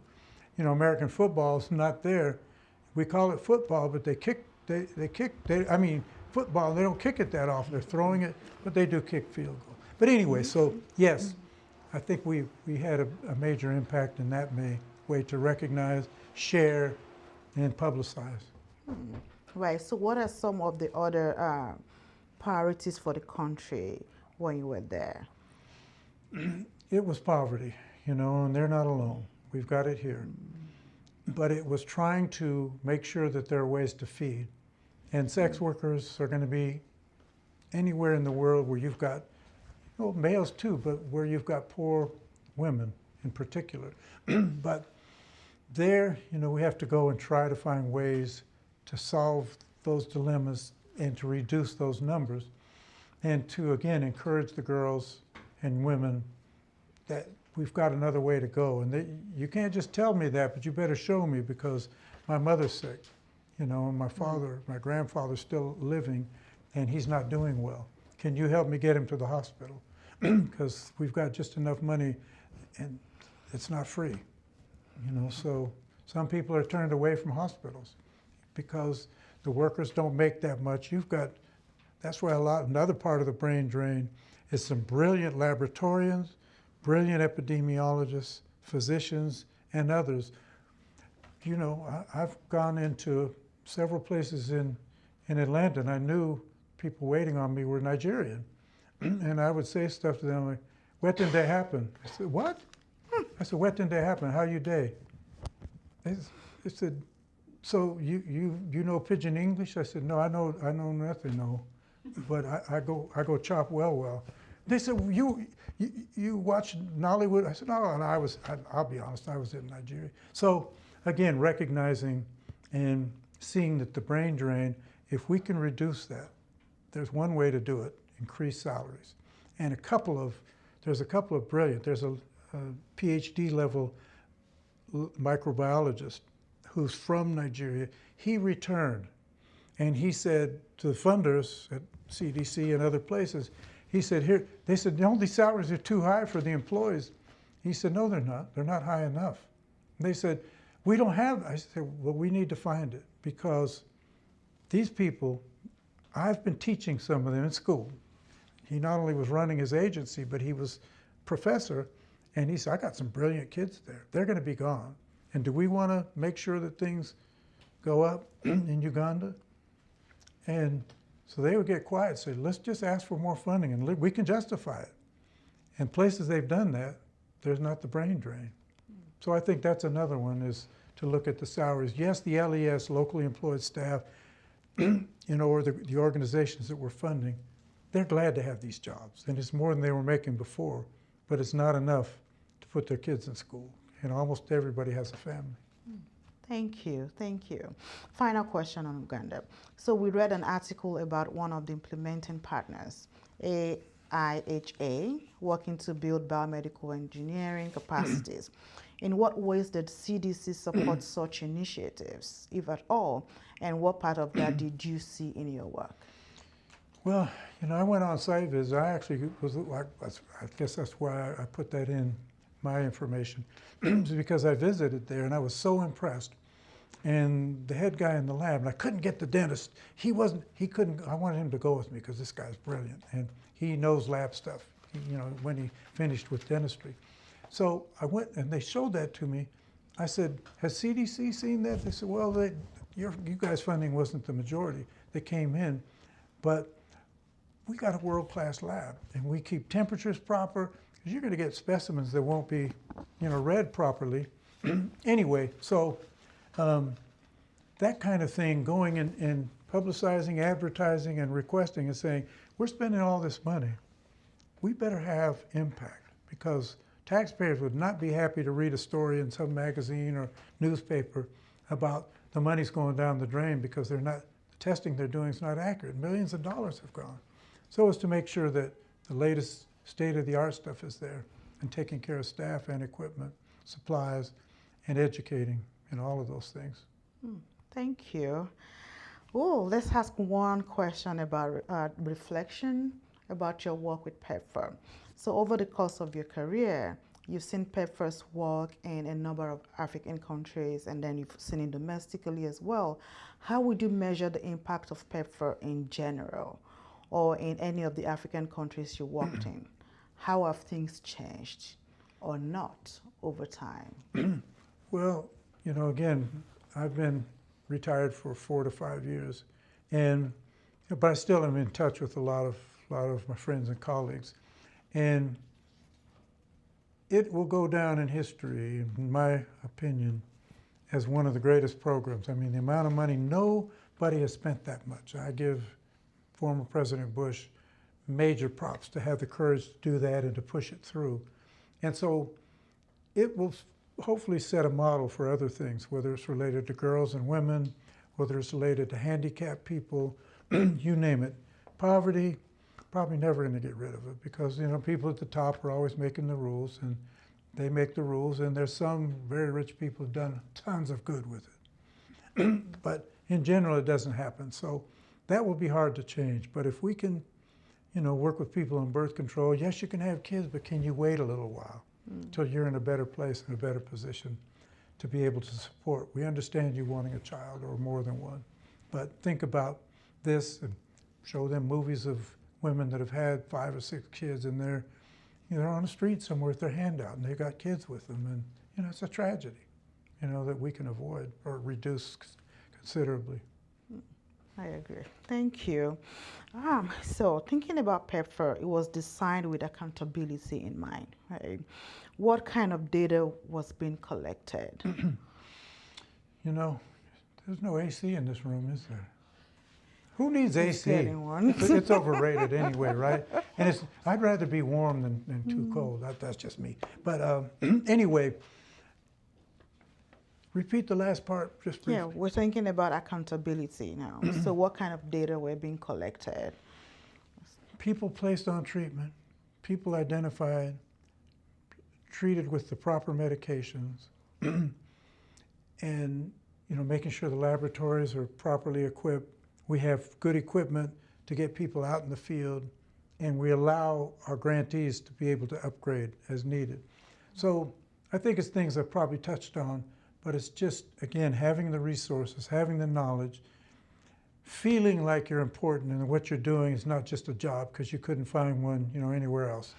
You were going to do what you had to do because you couldn't pay the light bill or whatever, or you needed, formula for the baby. So I think it's, feeling good about themselves and knowing they're part of something, and the cop produces that. And having big shots, sometimes we'll take a big dog, he or she wants to come out I say, oh man, the director's coming. So I say, hey, shine your shoes, all of that stuff. We're not putting on a show, but we're going to put our best foot forward, which we've already talked about. You know what I've loved, and you've read my reports because they come back to you. And when I have to tell somebody they can do better, I'll do it because I'm not trying to hurt your feelings, but we got a job to do. And if I mess up, I expect the same thing. Right, thank you. You talked about, working with nonprofit, faith-based organizations, and thinking about Uganda, Nigeria, countries that are, multicultural, Ethnic. all of them, multi-ethnic, multi-religious. How did that play out? Right. Challenging, but again, coming together and, showing respect. We might ask somebody, hey, I read about or I saw the dolls that are made. In Mozambique, I saw some of the most amazing African dolls, and there'd be almost always a woman. She's older, she's obviously not, and she would sell these. And other countries want to do the same thing, but I would see her and somebody says, oh, I want to get 3 or 4 of those, and because I want to take them back to different people. They're visiting also from outside. And I would ask the woman how much, and if I had somebody with me who spoke Portuguese, the driver, and the equivalent of, let's say, $3. I say, how about $30? Can you make it into that? Or even 35? I'm on per diem. Some places I was getting $90 a day, and I had a breakfast in the hotel, and I could pocket all of that. Some I did. Some I brought back as things I needed to do with my own family. But these women would sit there, you couldn't believe it. And I saw people around, and sometimes they're gathering, looking. I say, hey, you guys, just for a second, I don't know, how many of you speak English? And I would say, hey, if you buy these dolls, if you can afford it, don't give her, she's asking for the equivalent of $3, in the money that's used in Uganda or in Mozambique. And so I said, give her more because we can afford it, most of us. If you can't, I get it. So I'd get quiet. And we'd walk away and say, I want to go back and see.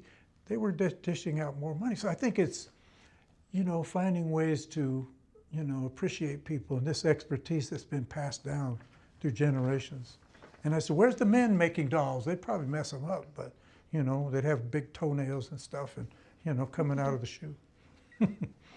Right. I really love that you mentioned expertise that have been passed down from generation to generation. So thinking about indigenous knowledge systems, how well would you say PEPFAR tapped into all of those on the ground? Maybe I should give an example. For instance, the prevention of, mother-to-child transmission of HIV. There are traditional birth attendants who are also working on maternal health. Were they involved in any way? Just how well did the program connected with indigenous knowledge systems? I like the question. And I think the HIV test, so if we find someone's already positive, then we know what we need to do. Get this young woman or older woman, whatever her age, get her in. She's not on antiretrovirals, HIV medication. Get her on immediately. Find out how far along she is. If we've got someone negative, everything we can do to keep that woman negative for HIV and to make sure that she gets prenatal care and to show her pictures of what happened to some of these other women and have somebody who can talk to them.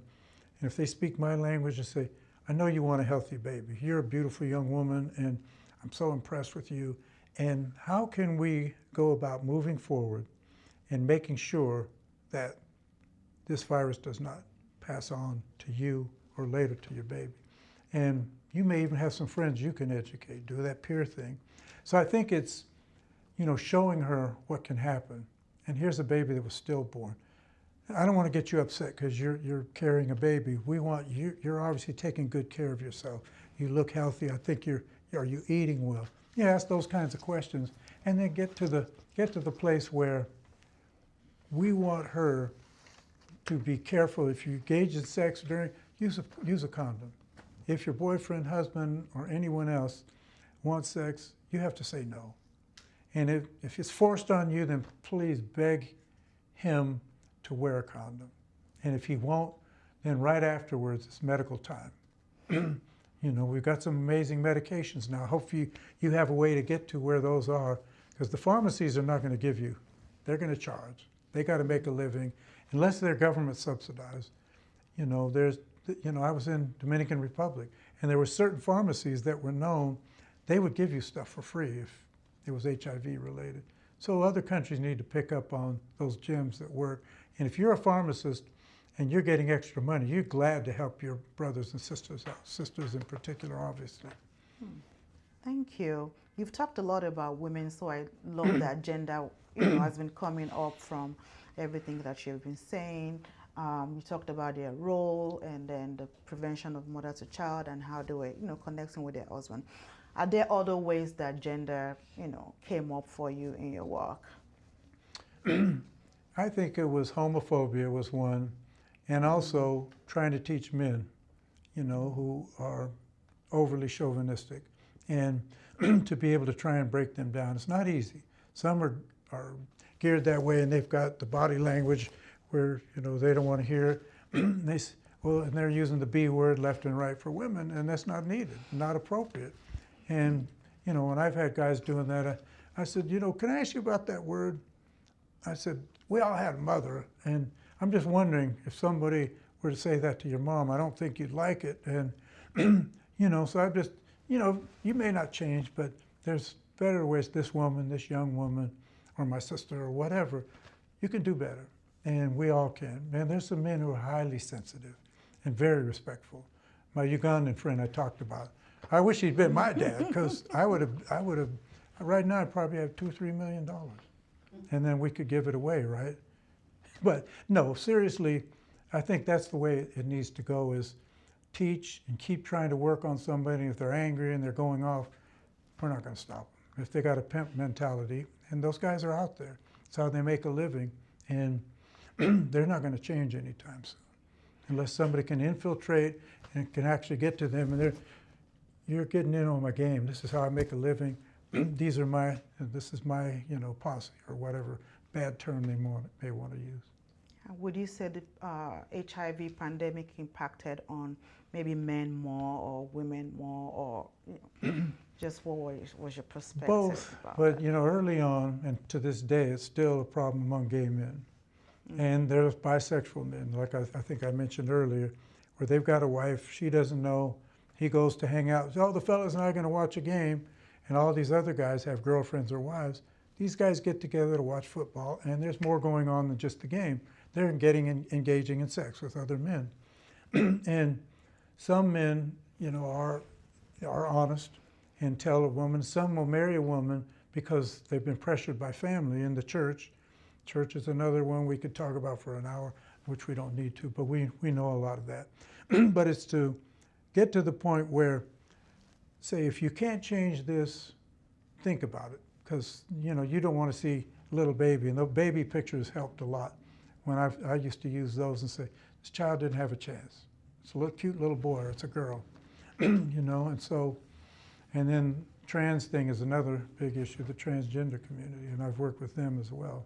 So, it's just trying to find a way that will reach people and document what has worked, share it, and get the word out. And ask some of the people from those communities, will they go out with us? And tell us, this is the spot to go, now's our good time, or whatever. Yeah, thank you. So were you able to work with trans, queer gay people in Uganda, Nigeria, given that they have some laws that criminalize this group of people? Yes. So was PEPFAR able to work with them in what ways? Very challenging, but I want to talk about a quick story in the U.S. There was a guy who passed away. He was a public health guy. I loved him to death.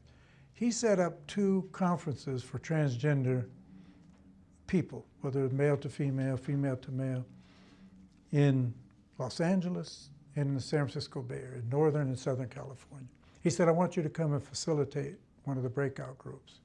And so when we got there, there was a woman, and very feminine. She was gorgeous. And Kimberly, I'll just say her first name, and she's very open about it, but she would go out at night, 10:30, 11 at night, and you would have some of the trans women who are out there. They may have heroin addiction or whatever. They may have tears in their nylons, their stocking, they're disheveled. They don't look good. Their wig or whatever they have for their hair is all messed up. And what they've heard all day long or all night long from their coworkers were putting each other down. Not all of them, but many of them. Girl, I look better than you. These shoes are banging, yours are not, whatever. Kimberly would go out. She would find something to compliment. She'd go out at 3 in the morning. There's only her and that one woman. And she'd say, girl, she'd say, oh my God, I wish I looked like you. And she'd say, you know what I like? Your nail polish. Oh my God, I love that. Let me see. The first compliment they may have received, they can't go to any bathroom. Everywhere they go, they're harassed because they look like what they are. There's some trans women who look like women. Some men, I mean, they've done surgeries and things, and they could pass. They can fool a lot of people. But anyway, so it was finding something that would light something in them. They would flock around her when she'd go out earlier in the day. Oh, here's Miss Kimberly. Oh my God. Or what do you wear? Oh, look at you.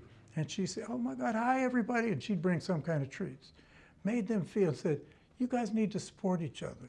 Because again, so discriminated against. There's almost nowhere in society that people have it worse than them. And then if they're women or men of color, they catch it even worse.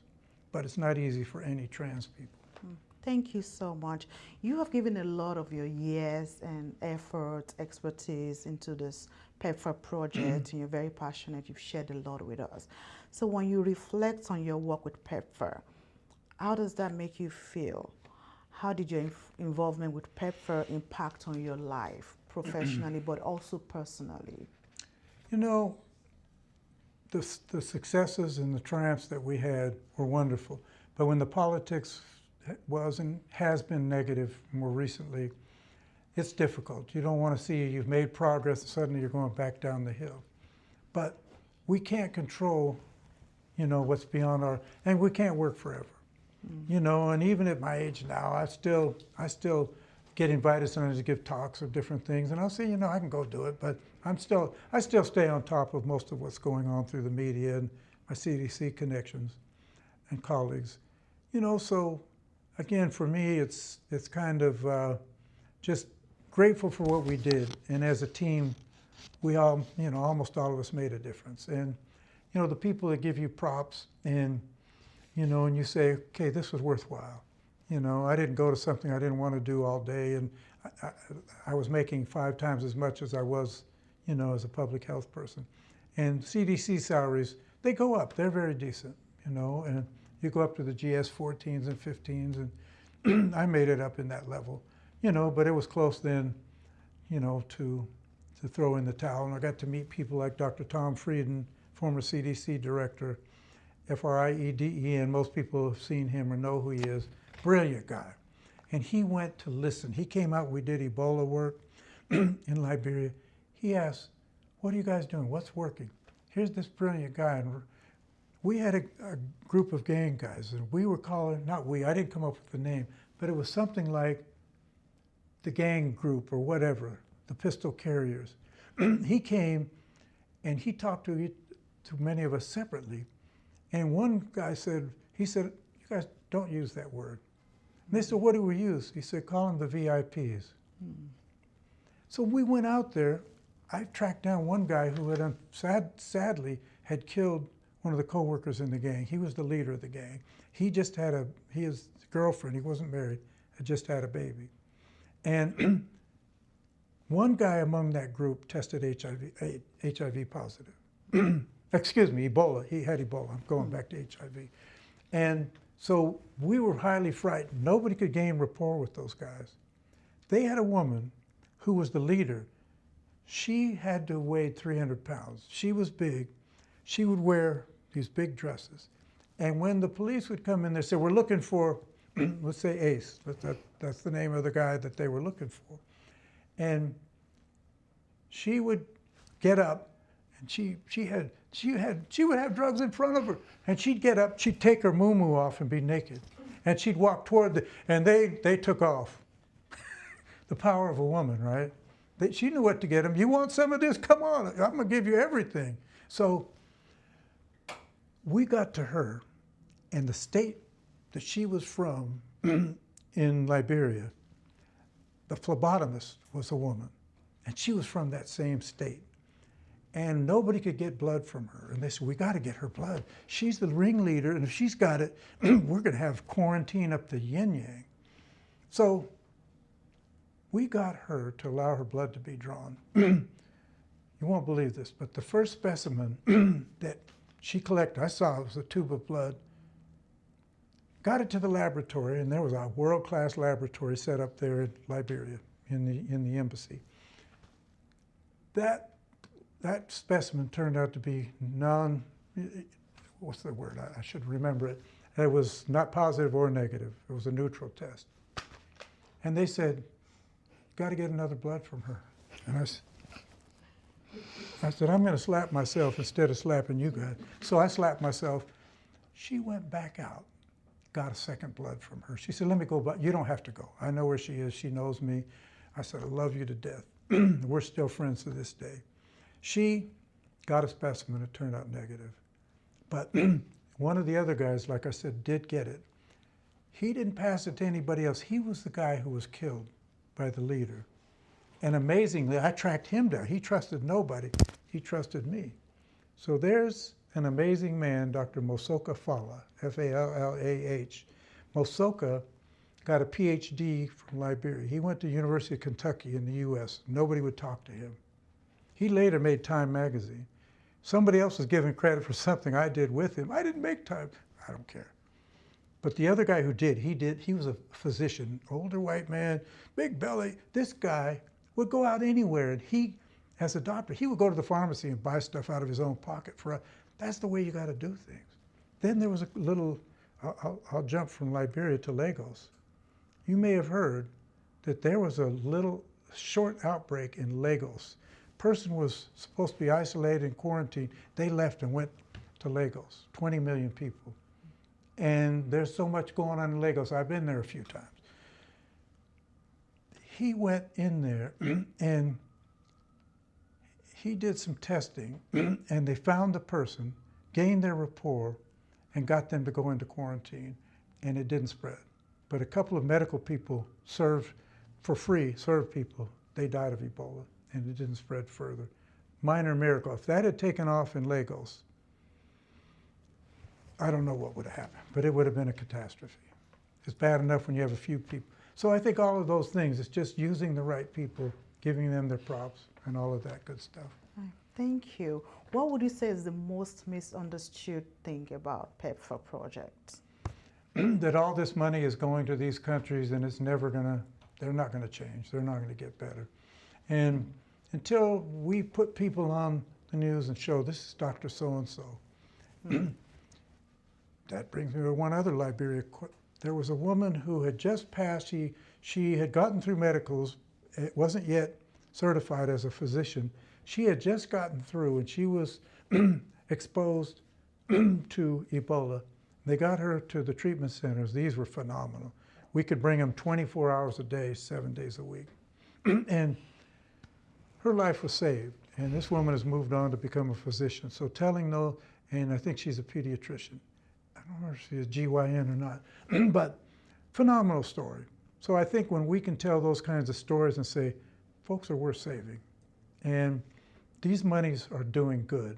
And if you've got some humanity inside of you, and you see little kids or you see any other thing, I met a woman who was walking down the street, and we were outside. What did they call these? The places where we could bring people. Well, you couldn't get in, it was locked, and there was security 24/7. So this woman's walking by, and I'm with my driver, and we're waiting. And my driver's Liberian. He's a big guy, man, and we're still friends to this day. And he had my back. I told him, I said, anybody messes with you, I'm going to get him, you know. He said, yeah, right. So this woman's, well, I said, hi, how are you? That's it, you know, she had a child. She said, can I talk to you? What are you here for? And I told her, she said, can I tell you something? I said, yes. She said, I had Ebola. I delivered this child. And my husband had Ebola. He gave it to me. The husband died. Older child was who got it, not the young one that I saw her with. And the husband and the older child passed away from Ebola. This woman was a survivor.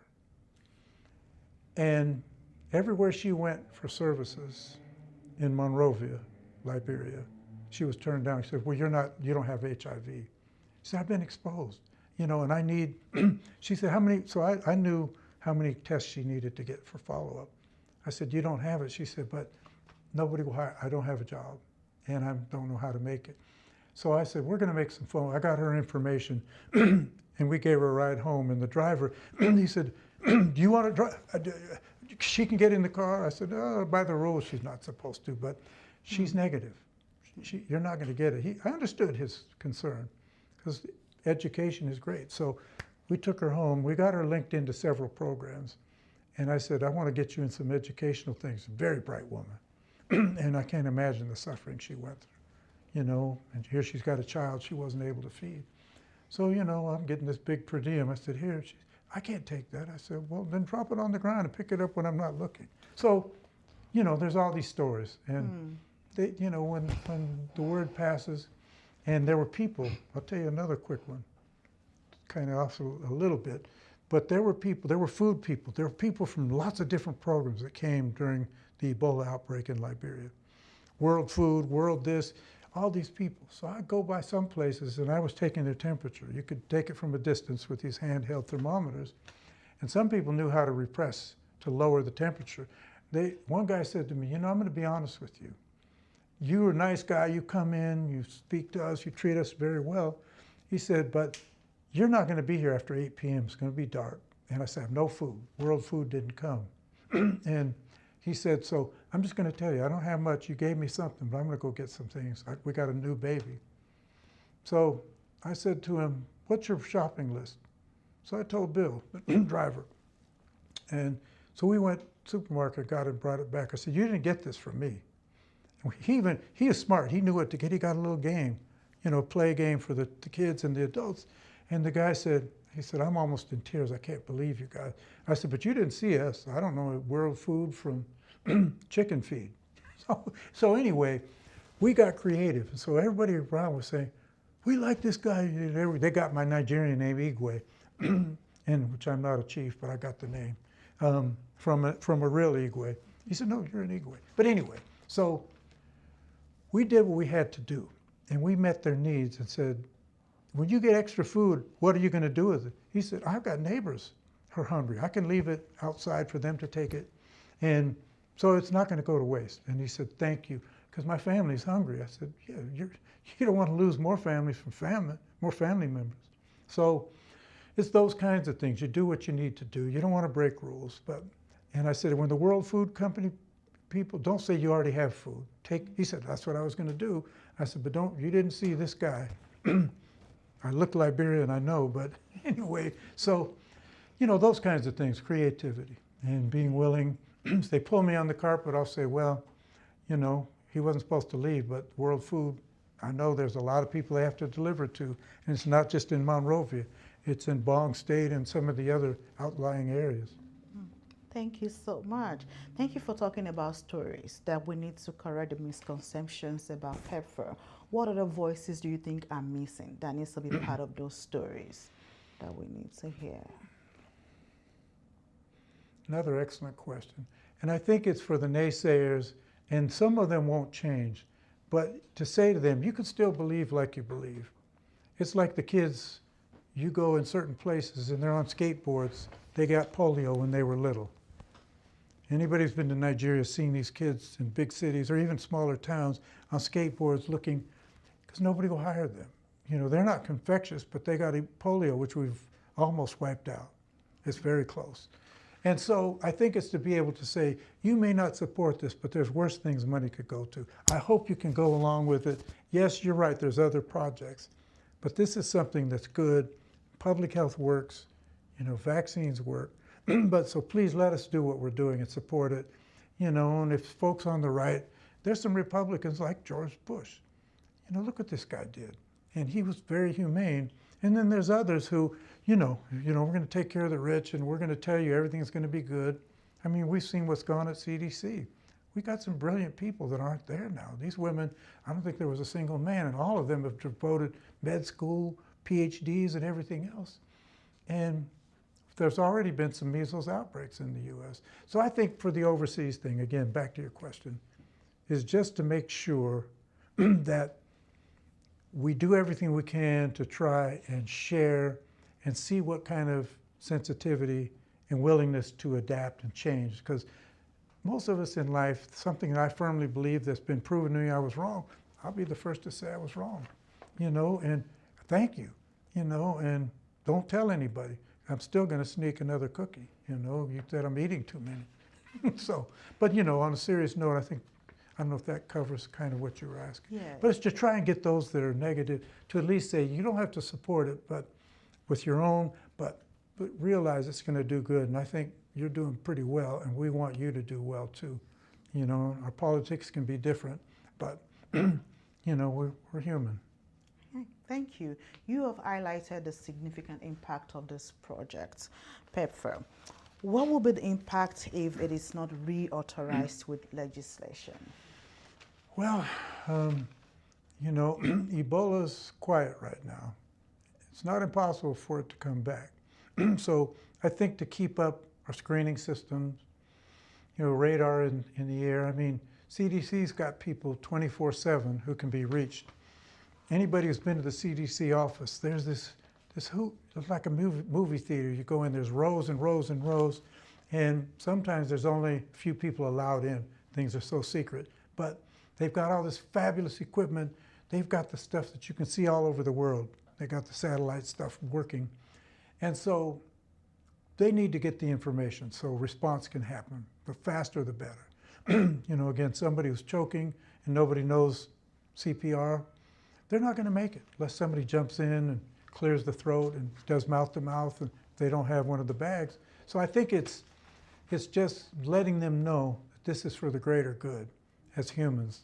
And we know there's some goodness inside of you, whether it's for grandma, your son, you name it. And so can't we move in that direction? And at the end of the day, we can sleep well because we did our best. 8 billion people on the planet, there's going to be plenty needs. Thank you so much. Are there anything that you still want to share that I haven't asked? Like You asked great questions, and you asked a lot. And so I don't think anything other than, you know, use your gifts like you're using them, which I know you will, because you're passionate and caring. And so I think, you know, public health can apply to almost any area of life. Walking down the street, if you don't have a sidewalk there, and people have been hit on cars in this poor neighborhood, you know, drinking and driving, give rewards to people. You know, if somebody's got to get somewhere, give it to them, so that all of these things can be done, and, you know, do what we can to make a difference. And public health has definitely done that. I'm beyond any doubt of anybody who would read some of these books and things. And look up Dr. Frieden, Dr. Tom Frieden. When you go into a McDonald's, a Burger King, Wendy's, any of those restaurants, you will see the calories on it and the fat content. And those weren't there before. And they said, we don't have to do that. Yes, you do. And now people can go in, they may not look, but some will look and say, oh, I'm not going to get cheese on here. I like cheese, but that's got a lot of saturated fat. There's healthy cheese too, but there's some that's not. Tastes good, but may not be good for you. And there's some great tasting food that that is healthy. So Thank you so much. Thank you. thank you. That's all my question. Thank you for the time and just sharing all your wealth of experience with us on PEPFAR project. Thank you so much. Thank you. Have a good evening.